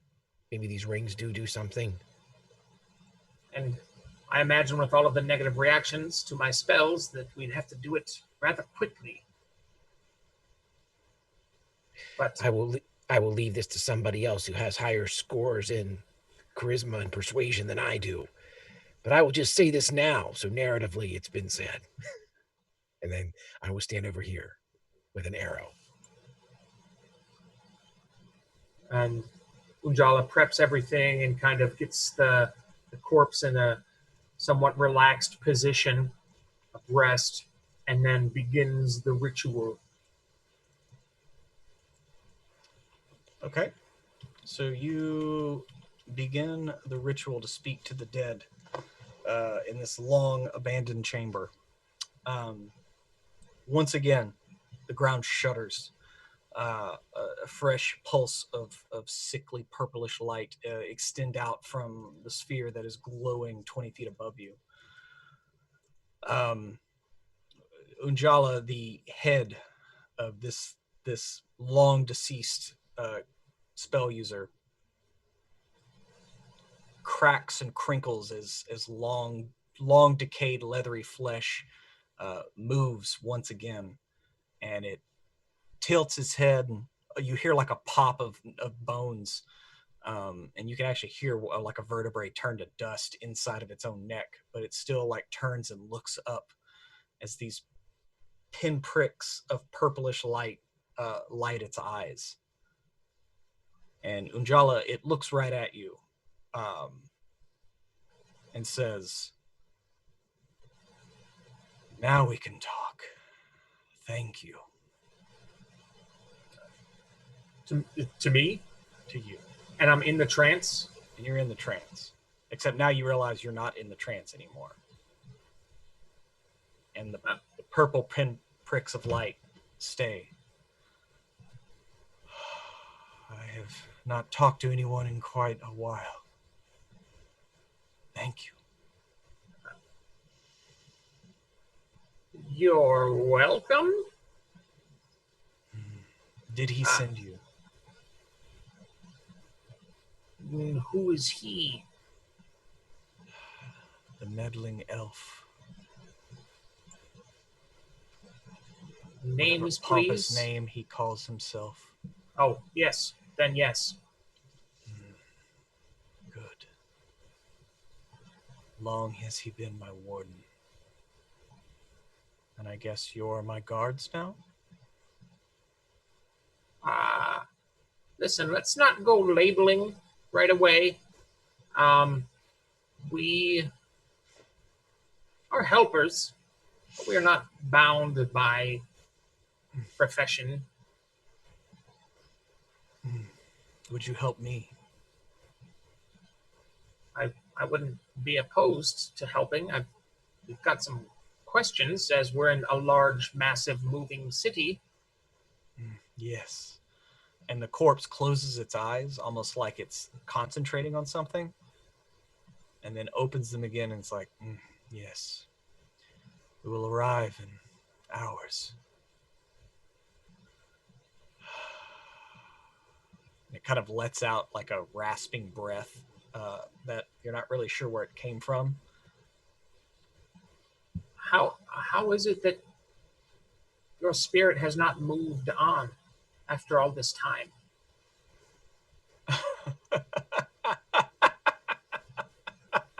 Well, that's creepy. Can we hear this too, Pruitt? Yes. All of us? Every one of you can hear this. Kiln would then say, because this isn't the spirit of the body. This is someone else, someone here and now.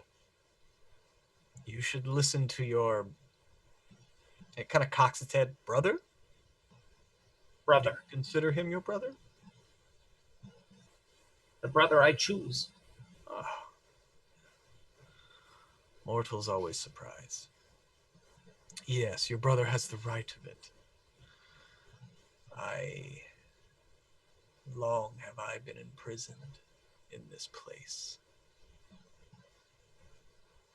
I wish to be free, as do all things that are imprisoned. Would you not agree? Freedom is great, but those that are imprisoned don't get imprisoned for doing good things. So I feel like there's a story here. There's always a story.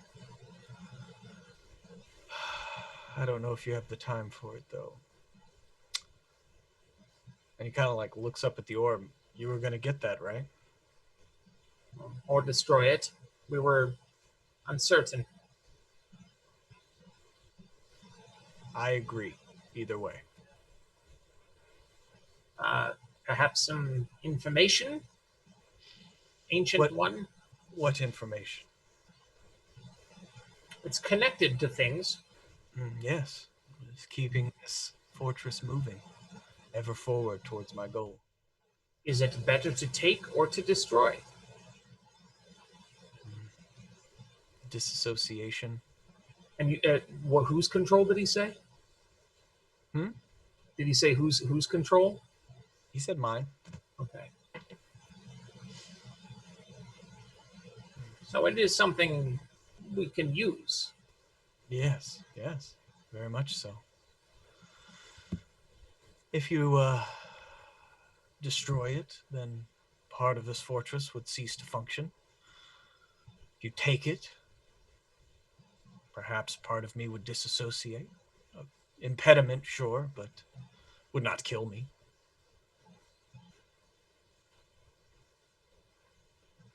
And what is it that you desire? Freedom from this place, this prison. And what would that take? What would that take? What did the elf tell you to come do? To rip out the roots, probably. Jala remains silent.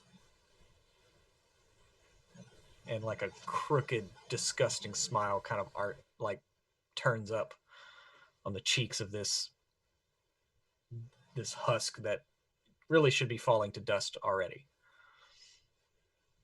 It's very Mummy one before he gets the full souls.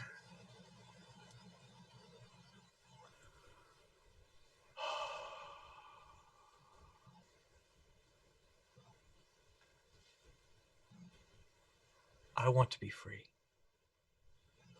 I can Then help you. Why destroy the city? Well, because my true freedom resides where your benefactor, your elf, is making his last stand. That's why he sent you, is it not? To try to stop me? Like he sent the others that didn't make it? You said true freedom. Yes. Is anyone ever truly free? I don't know. But I have been separated from my body for millennia, and I wish to go home. I hear the cries of my children in my realm, so far away, and I long to be with them. Do you know what that's like? To long to be with your people? Those that venerate and love you? That's all I want. You speak of corruption, though. I have an influence, yes. It did not mix with this place, this world. And if corruption is what you call it, then so be it. It is a byproduct of my imprisonment.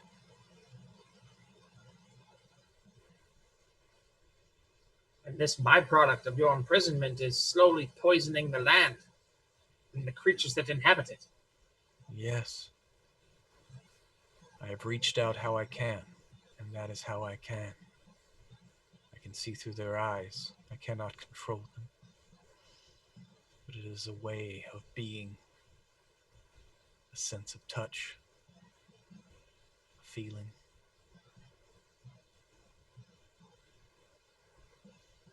What of their feelings, your children? Their hopes and dreams and desires, their purpose and course in life? They seek me to be free. They call to me. But before, they had dreams. And then with your influence, they shared just yours, like a prison. You speak of those corrupted. Yes. Unfortunate, but a means to an end. You wish to trade a prison cell for a ring of keys of your own. Prisoner to jailer. I want to be clear. I don't want to be on this world. If you help me truly be free, I will be gone from this place, never to see it again. If you do what the elf wants, then yes, I will be defeated for a time, dispersed, my thoughts scattered once again, but I will still be here I will still be a prisoner, and I will still corrupt this place. I feel like there's a third option that we're not talking about. You could try to destroy me. Outright.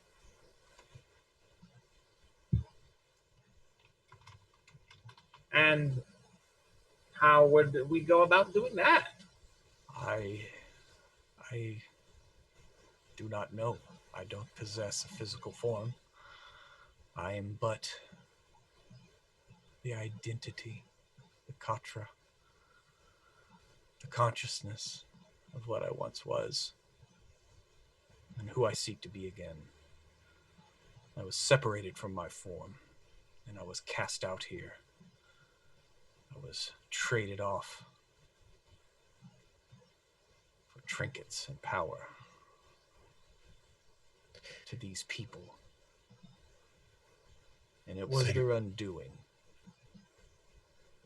So your body is in the city. The body is nowhere near here. I don't come from here. I come from a far realm.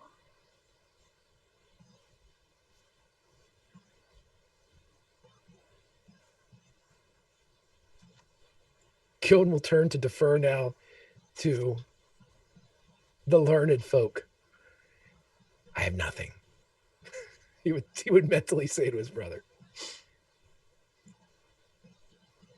The form that you wandered this land in, what was it?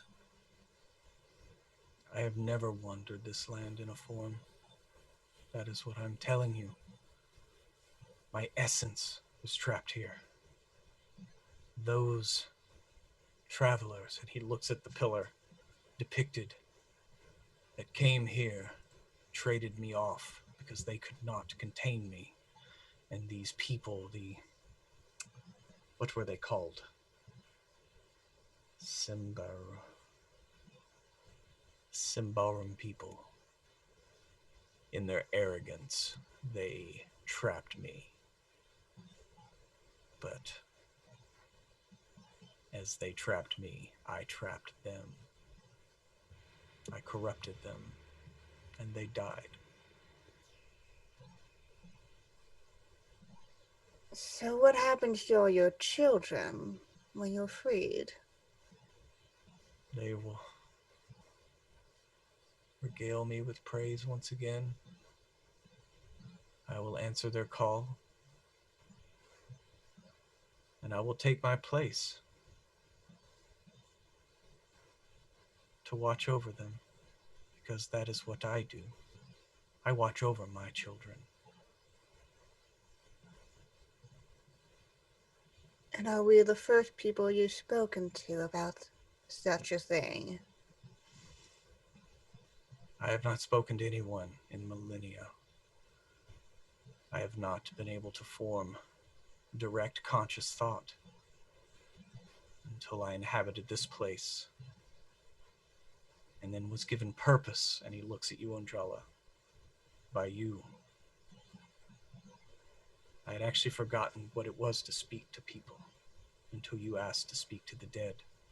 So here we are. All led to this moment.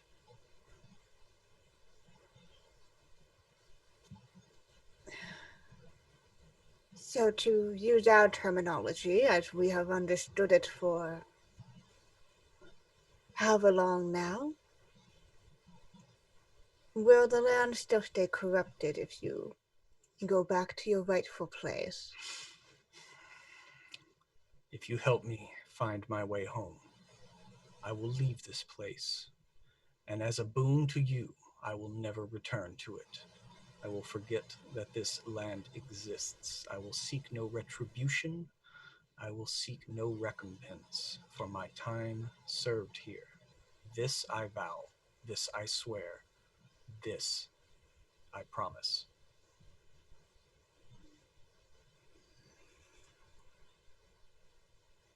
If you can imagine my experience with speaking with those long dead, your power is not something I can possibly fathom, nor particularly are other realms outside the spirit realm, and this one, ones that I am personally concerned with. So surely, if you, this almighty being, could back on your word at any moment uh, in your new realm and focus your ire on this realm, deceiving us because we simply believed you. So in order to do such a thing, perhaps we would need some collateral What do you for see? protection. Collateral.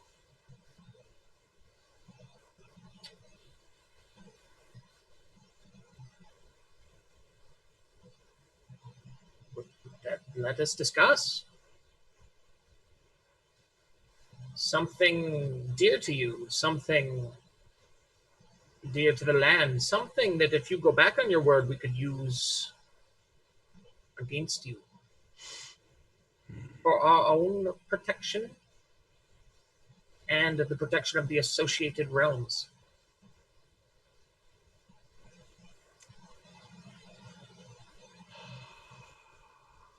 In my Being current, that you are almighty, well, I am laid low from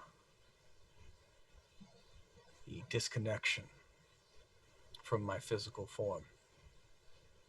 So my power is limited to an extent.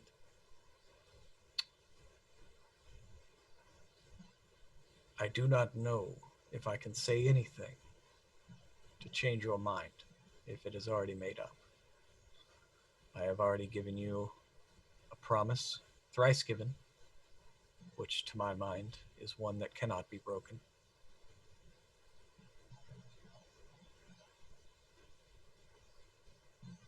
and what happens if we walk away and leave you in this corporeal form for perhaps another millennia? This corpse I am inhabiting now, Perhaps, I guess as a kindness, I can try to shift you to another one, but oh, wow. I hadn't actually thought of inhabiting a living physical form.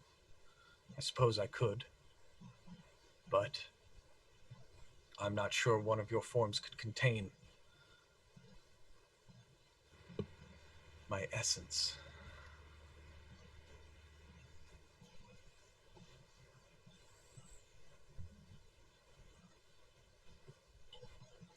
so what is it that you can provide that would guarantee this realm's safety if we were to free you?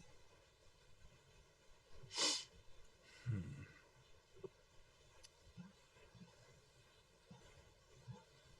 Suppose we could draw up a contract in writing, if that would help. Um,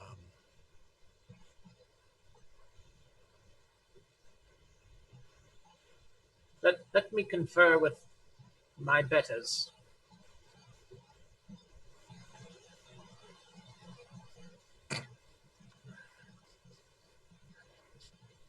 Reading the chat. Finally got caught up on the chat. um,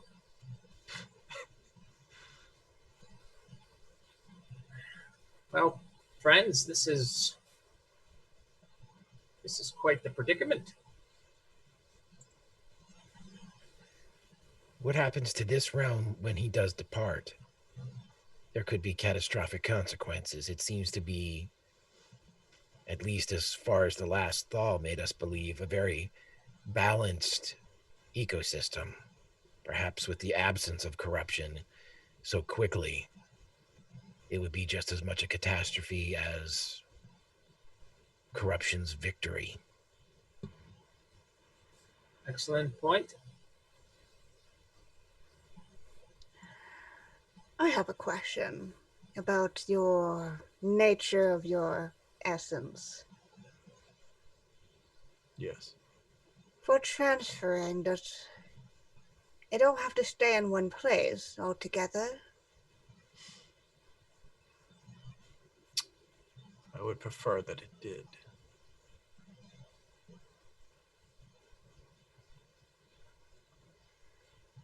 So let's say that freeing you would have giant consequences for our world, and also keeping you here would also have giant consequences on our world. That's both are very likely, unfortunately. What if it was possible to keep a smidgen of your power here?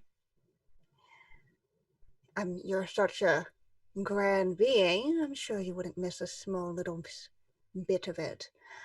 Just enough to maintain that there is corruption here on this plane, but enough that perhaps on a form like myself, it'd be simply missing a couple of fingers. Nothing too debilitating. And most of you would go free. All of the important parts, at least. And if your children do worship you, well, I'm sure they'd skim over that.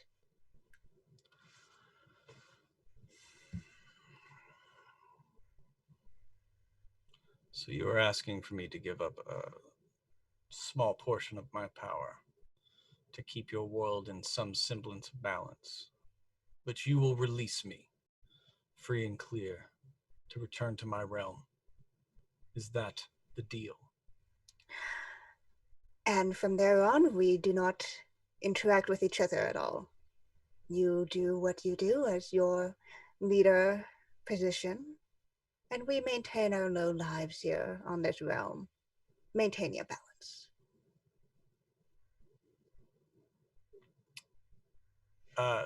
Honora, those pinpricks of light, like, pierce right through you. And it seems like an eternity as this entity is contemplating. Very well. If you accept, then I accept in good faith.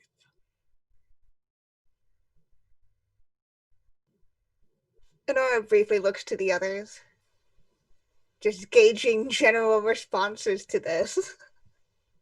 Sweetums gives you his thumbs up. Killen will knock an arrow.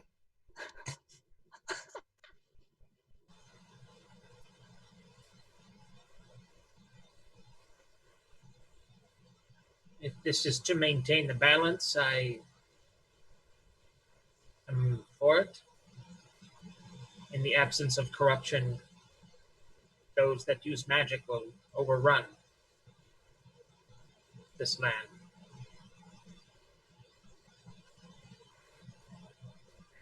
Which is balance is what is most important. Can't have light without shadow. The Symbaroum people's light shone bright. Look at this walking fortress, is what they could accomplish with their magic. Imagine what you could accomplish.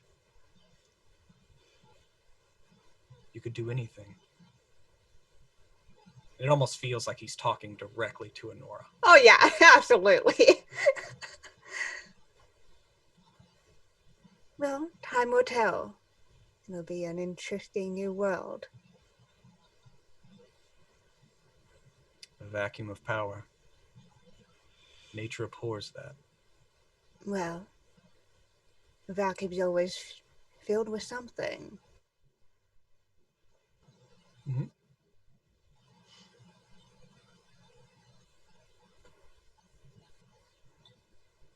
Honora's gonna extend out her hand.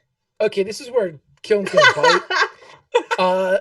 Killen's would like to, because again, I've stated that I have no powers of the mind, but is there a way to insight check either Douchey McDouchebag or Honora to see if either one of them is bullshitting here and like the world is doomed, like there is ulterior motivation? Yeah, you can give me either a cunning or a vigilant. I'll take a vigilant. So, because you're just kind of trying to read into, because it's hard to, you can't really read the facial expressions of this husk, but it's more of just the words. So it's gonna be at a -5 because it's hard to read the guy. But yeah, I rolled a 2 with the 5 on it. Still gives me a success. okay. Kiln, everything about the words that are oozing out of this thing's mouth just are wrong to you, right? You can just feel the corruption keeping this form of this husk together as it's actually moving around now. Even when y'all were barely touching these things, they were turning to dust, right? So everything about this feels wrong. But god damn it, if you listen to his words, and he seems earnest. Like he just seems like, I just want to get out of here. Okay. And Honora? They're not bullshitting here. Well, Honora wants power. Yeah, she wants power. That's literally all there is to this. And honestly, she's thinking that she can double dip here because she can do what she's doing with this being and still technically fulfill her deal with the last thaw. So.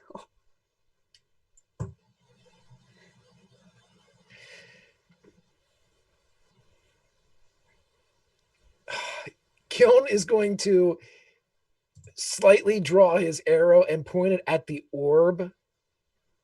I got nothing here, everybody. So I mean, I can't kill Honora or shoot her through the hand or anything. I would be okay with that. No, I'm not gonna do. If you don't see, if you, I don't have magic, so I can't glean whether or not this is like a threat. If Honora poses a threat to the world, wanting power and posing a threat aren't the same thing. There are plenty of people that want power and don't want to watch the world burn. In fact, the opposite. But so he's just going to hold back. It's he got information, but not enough to act on. I don't think, not realistically. Do you relay your feelings and information to anyone? If he wouldn't technically, but Unjala, because it's feeling based our telepathy, you would probably glean what his concerns are. One, that he didn't believe the creature, the entity, and then second, that he was very, very skeptical of Honora's motives. But he doesn't act. You would read that. He pulls back from whatever he was planning to do.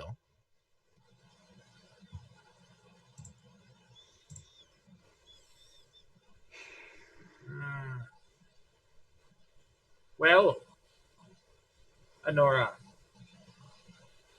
logically, this does make sense. If you would like to, are you volunteering to be the vessel for some of this, as he is granted freedom and ascends to?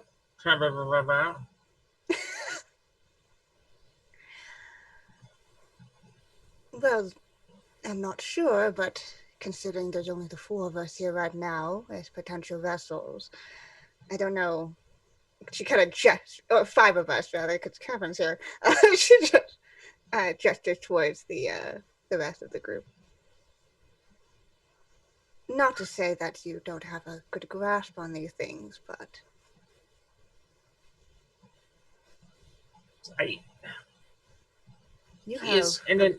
In these dealings, he isn't. If he has power beyond belief, he can say one thing and do something else entirely.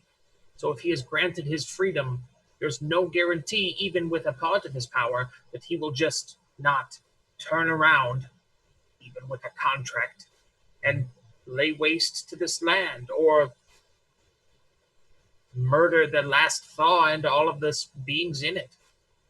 I would like to point out, if I might interject, in the skull, like the skeleton's like, I have already laid waste to my jailers. And that's while imprisoned. I have other scores to settle. Here or elsewhere? Elsewhere. What scores do you have to settle? those that brought me here, those that laid me low in the first place, separated my mind from my body. Again, there is not time to tell you the whole tale. But you must make haste, for we are almost there, and the last thaw. And he kind of like his eyes kind of dim for a second, like he's focusing on something else. The last thaw is about to begin his assault on this fortress.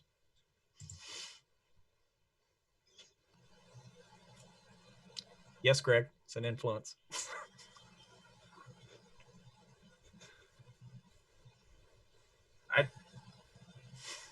Of all the things here, I feel like the decision should be made by the one with the kindest heart. I vote that Sweetums decides. If we're voting. Hmm? Are you sure you trust me for such import? I trust destiny, and if there were a decision to be brought about with destiny, that should be decided by your hand. Does anyone disagree?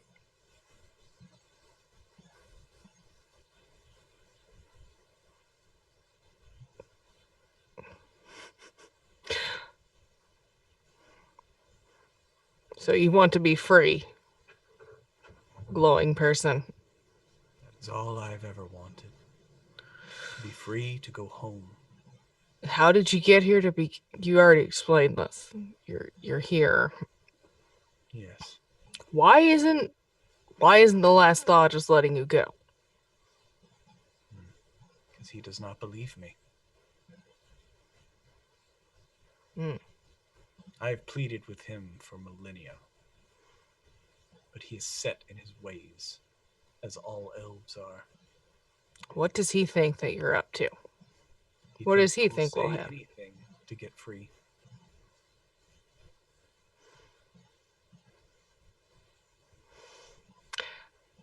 I'm going to look at Unjala directly and just say,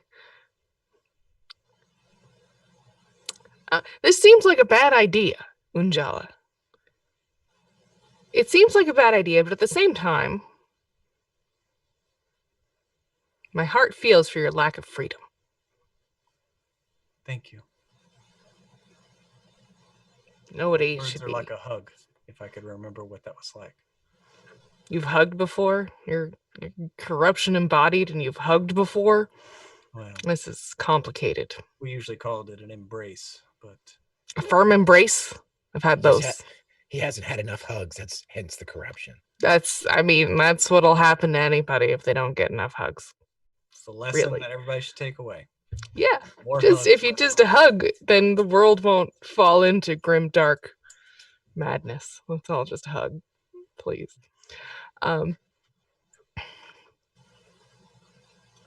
He will telepathically send to Kiln. It is decided. Sweetum's will is my decision. I can't hear you, so I can't absolve myself of responsibility. Go for it. Too bad Honora's reaching out and taking that deal. Okay, if we're playing kick the can, then I will certainly kick it right back to Billy. Should I shoot Honora? He'll say shoot the orb. And he will. Boom. shoot the orb.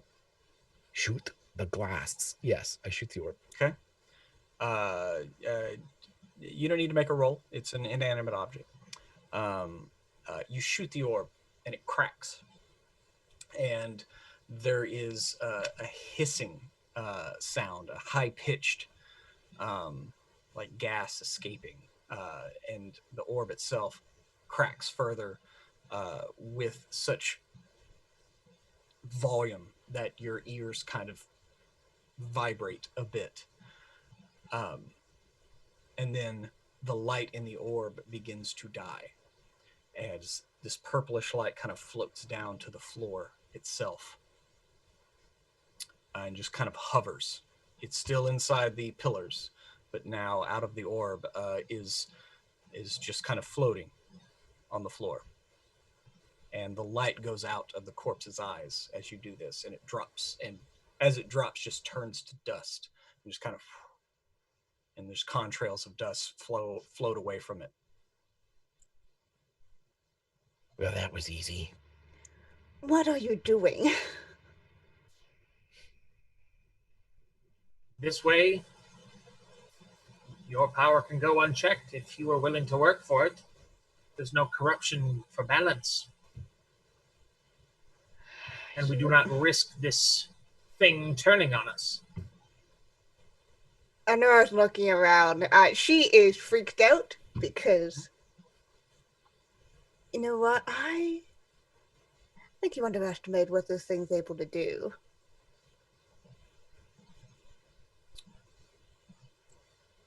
It is concerned with an assault from the last thaw.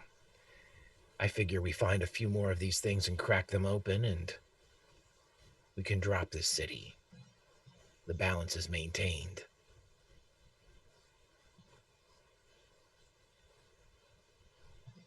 There's a pulse of light from the pool of in that's floating.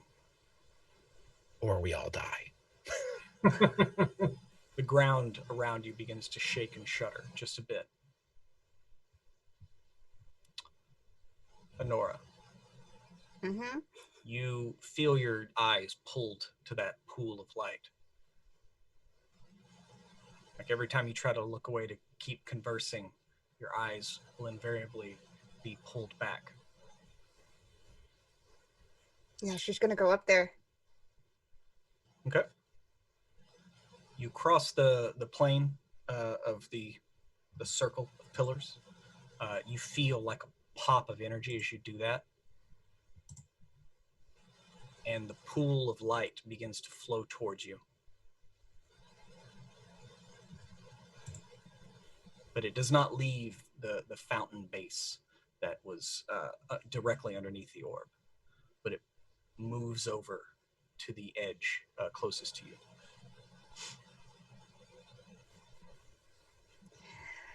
All right. She's gonna reach down. Mm-hmm. Kiln's going to start pulling his brother away from the scene. If he'll go. He's not taking agency. I'm just... Okay. He'll follow his guidance. Sweetums, come on. So, Honora, you're reaching out for the pool. Mm-hmm. So as you see Honora reaching out for the pool and Kiln is pulling Unjala back, Sweetums, what do you do? Because Kevin is just like, kind of like wide-eyed and just like, he was not really prepared for this. Are you gonna come with us, Honora? In a moment. I will back up. Keep my eyes on you.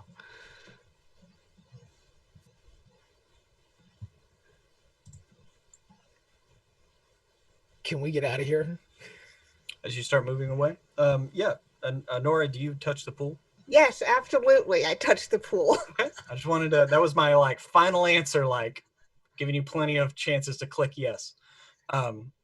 So you reach out to touch the pool as you're kind of reaching the doorway that heads to the stairs, and the light shoots up out of the pool in like a solid cylinder at its width. And Honora, you are delicately, you feel a grasp at your hand. It's not a hand. You're not really sure what it is, but there's something that does take your hand and pulls you into this pillar of light. As y'all see Honora step in, she becomes more just a silhouette in the blinding light. But I will say this, as she does, Honora, what you see, your normal mind probably couldn't really comprehend, but you are in about 12 different rooms simultaneously. 12 rooms that all have a pool in it and a sphere hovering about 20 feet in the air in slightly different spots. But as you look at it, you can definitely see it is the outline of the city, and these are different points along its body, connecting from its feet to its knees, to its hips, up its spine, down to its arms. as there are these different points of energy. And as you look up, there's only one missing. It's right about the hip area, the one that Killen destroyed. But as you see these different orbs glowing, you realize that you're like holding hands with this entity as a whole, as it has reached down and it is pulling you up. Kiln, all of y'all see this form, a light in this pillar of overwhelming light. It's hard to look at, but you can definitely see a being in there holding hands with Honora. Do y'all do anything else, or are you still making your escape? Yeah, no, yeah, this is like, again, I don't have enough information for this to narratively work for him to try to interfere, because this is just, that's not who Kiln is. So Kiln will be trying to get, he's trying to evac at this point. Okay, so y'all, if y'all are just trying to evacuate, if you could give me a group check, and this is you use your strongest ability, whether it's strong or quick or cunning, to find the right place to get handholds or to find the right way to get to an exit.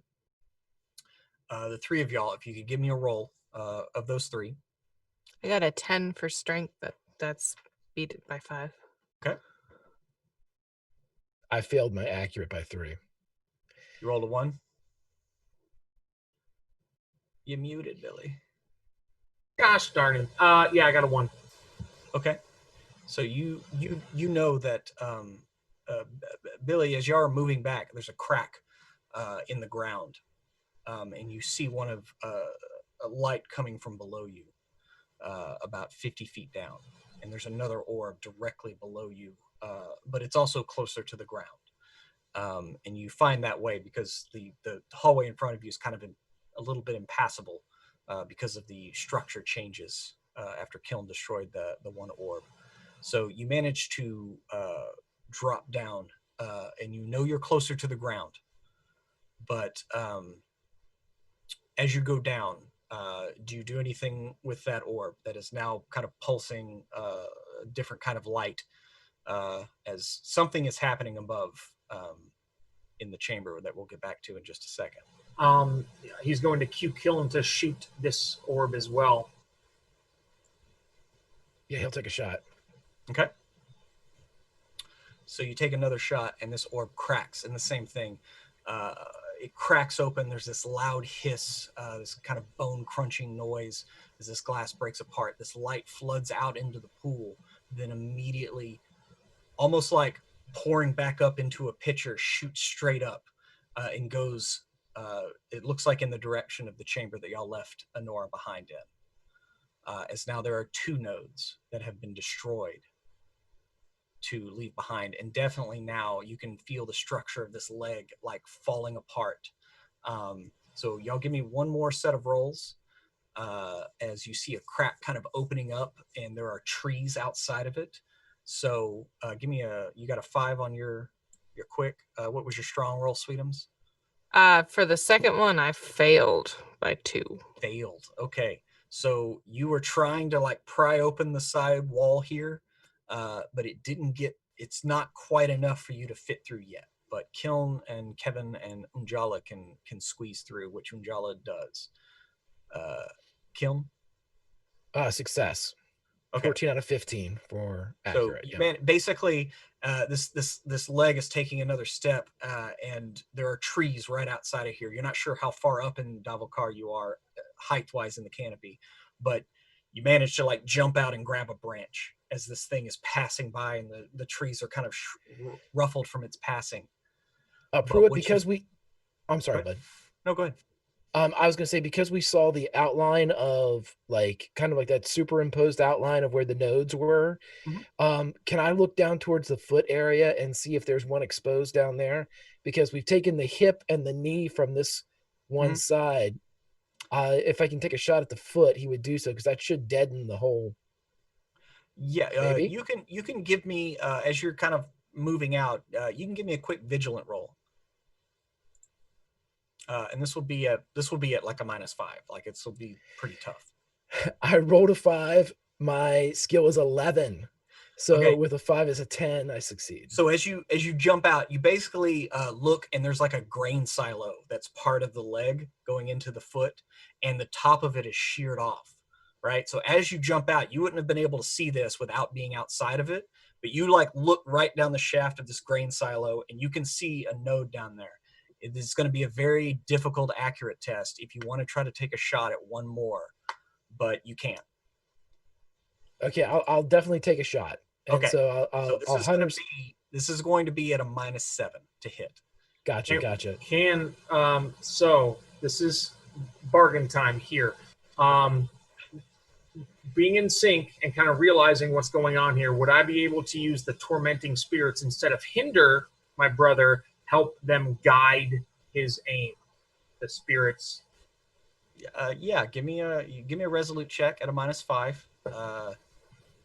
That is a success. It's a 9. My resolute's a 15. Okay, so Kiln, you're now only rolling at a -4 instead of a -7.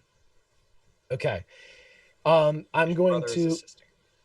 awesome. I'm going to hit it with the hunter's instinct. If that's I can do it against an object or a person, that means I get to roll with advantage. If that's cool with you, I will not do that though. If you want me to just one and done this shot though. Oh, go for it.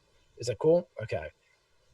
Then as he draws back the bow, the spirits that pop up from the forest of Davakar, fallen elven and changeling hunters who are whispering, "Know a bit with the wind," and and he turns his arrow to make sure it follows the advice of these fallen spirits. You said 4, right? -4. Yes. It's 40. That's not as bad. It's a hit. I roll a 10 with a 12, and that's all Okay. she wrote. So you loose this arrow, and the spirits of Davokar come up, and it's like it both happens like instantly, but also it's like goes into bullet time as these spirits come up and are almost handing the arrow to the next spirit as it travels out, arcing down through this grain silo. And as you get closer to the ground, it ceases to be like elven hunters and changeling hunters, and you start to see men and women dressed in odd clothes that you've never seen before, save in the chamber above, as these are the spirits of the long dead Symbaroum people who have come to help avenge the one that laid them low. And it strikes this sphere and cracks it, and you see the purple light shoot up the leg in between, like looking in the windows as it makes its way up towards the hip area. And the leg itself begins to crumble completely as like the buildings begin to fall apart. But luckily, its momentum is carrying it over y'all and past you, as the thing itself is trying to catch itself on its hands. In the same manner that Honora, you feel this shift of energy and you fall forward into the pool and catch your hands in the same that this colossus is holding itself right now. Your leg is a little numb, but you feel a sudden release of energy as you feel the bond solidified, and far more power than you thought you were bargaining for, considering your compatriots have now destroyed 3 of these orbs. I'm going to need a resolute roll from you, and this is going to be at a -7. Oh, Jesus Christ. Well, it's at a -7 because they destroyed 3 orbs. It was going to start at a -10 if anybody took this deal. So Cool. Love that. That still succeeds. Oh yeah? Yeah. Okay. So energy like you have never felt flow through your veins before. You feel like your eyes are going to pop out of your head. You feel like blood is going to shoot from every pore of your body as you cannot contain this entity, this thing, as it begins to flow through you. And it says to you, "Thank you for being the door to my freedom. And as promised, I will leave a bit of myself cut off from myself. It is yours. It is collateral. You own a piece of me now, so I cannot willingly act against you, for it would be acting against myself. But if you ever find yourself on the other side of the galaxy, look me up, for I am he who watches over all, and I keep my children safe. And your mouth opens, much like the fifth element, and this beam of energy shoots out. And y'all see this as the ruined city of Odaban now has its own name back, as the buildings begin to shear apart under the pure power of this bolt of light that shoots into the heavens. The clouds themselves part and make way for this energy as it leaves, clearing the sky completely. And the buildings of Odaban fall into the woods. And then there is silence. And there is no sign of Honora anywhere. But Honora, you wake up on a hilltop, much outside of Davokar, far away from all civilization, standing in a simple city, in a simple ring, holding an orb. And it glows with a light purple energy. And that is where we will end it.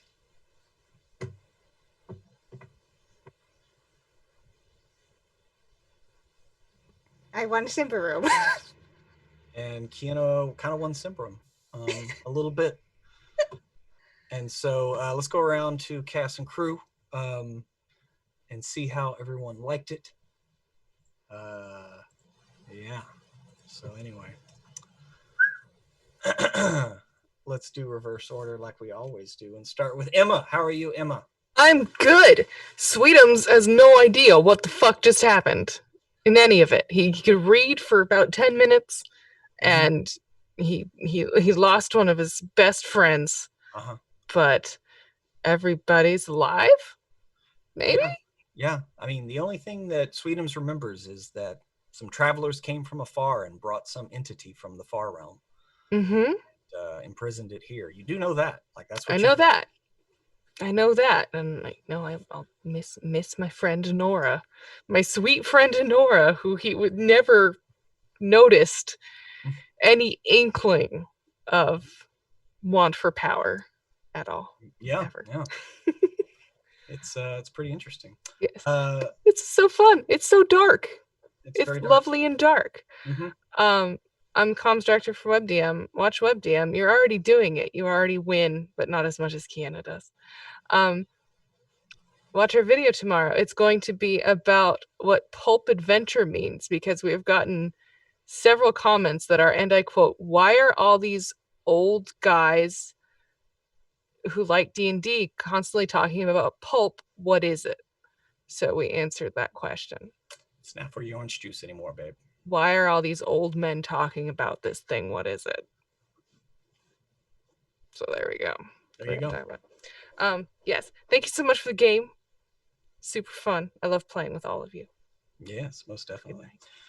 Next up, Billy. How you doing there, Captain? Doing Spirit? Good. Balance. It will be achieved regardless of what happens here, because that is the way of the universe. But yeah, this was a really fun system and a really awesome time. Thank you, Pruitt, for everything that you've done and for putting this together.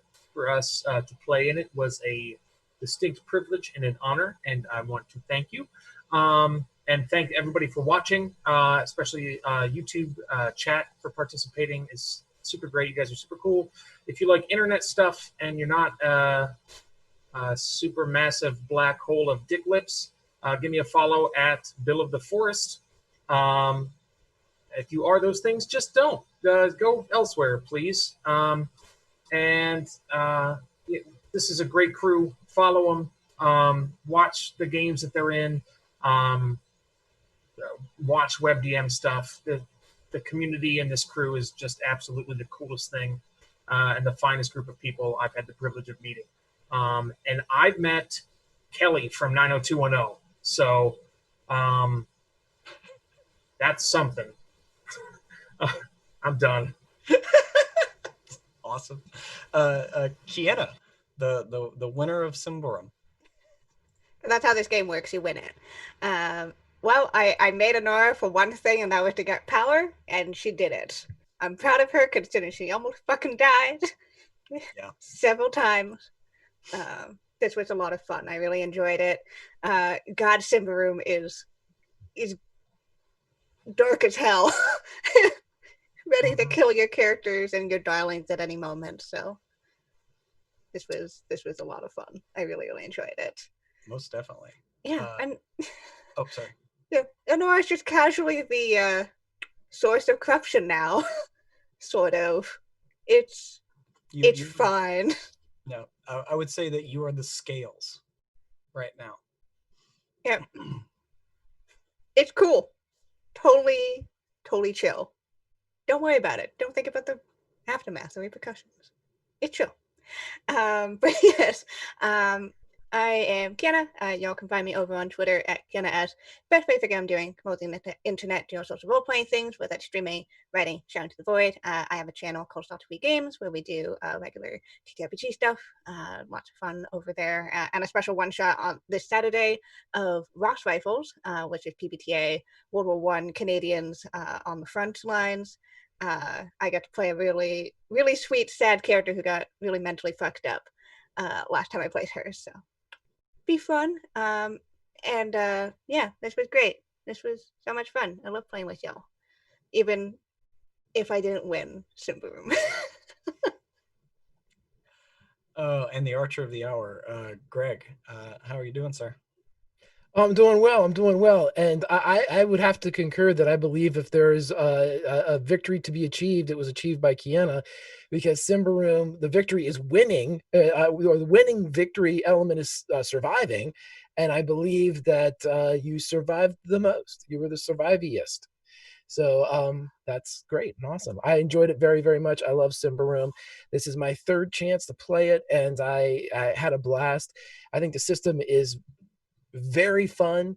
It's you can tailor your characters much like Cypher system in a way that you're able to kind of really earmark exactly what you would like to do is from narrow to broad. And I really like that kind of freedom you have, and even on the fly to be able to kind of change certain things and not be kind of stuck or pigeonholed down one track. Not that that's a bad thing with other systems. It's just fun. It's different, and it's a breath of fresh air every once in a while. So and I would like to say too that although I never met Jenny Garth, the actress that played Kelly, I did, however, run into Jamie Walters, who was the actor that played Ray Pruitt. Huge asshole. And with that being said, I'm Grimjack21502 on the Twitch. Tales from the Grim, or flip that around. Grimjack21502 on the Twitter. Tales from the Grim on the Twitch. Have fun. Follow WebDM and all these lovely people. And we'll see you next time. Most definitely. And as a post-credit scene, somewhere on a planet far, far away from the world of Symbaroum, in a sphere not even known to those on Symbaroum, an entity rouses from its slumber. And there is a cry and a rejoice from all of the Illithids that surround it, as its god, he who watches over all, is finally awoken, and the conquest of all the spheres of Starward Bound can begin in earnest. Oops. I knew it. I knew it. I knew it. Dice ever roll in your favor.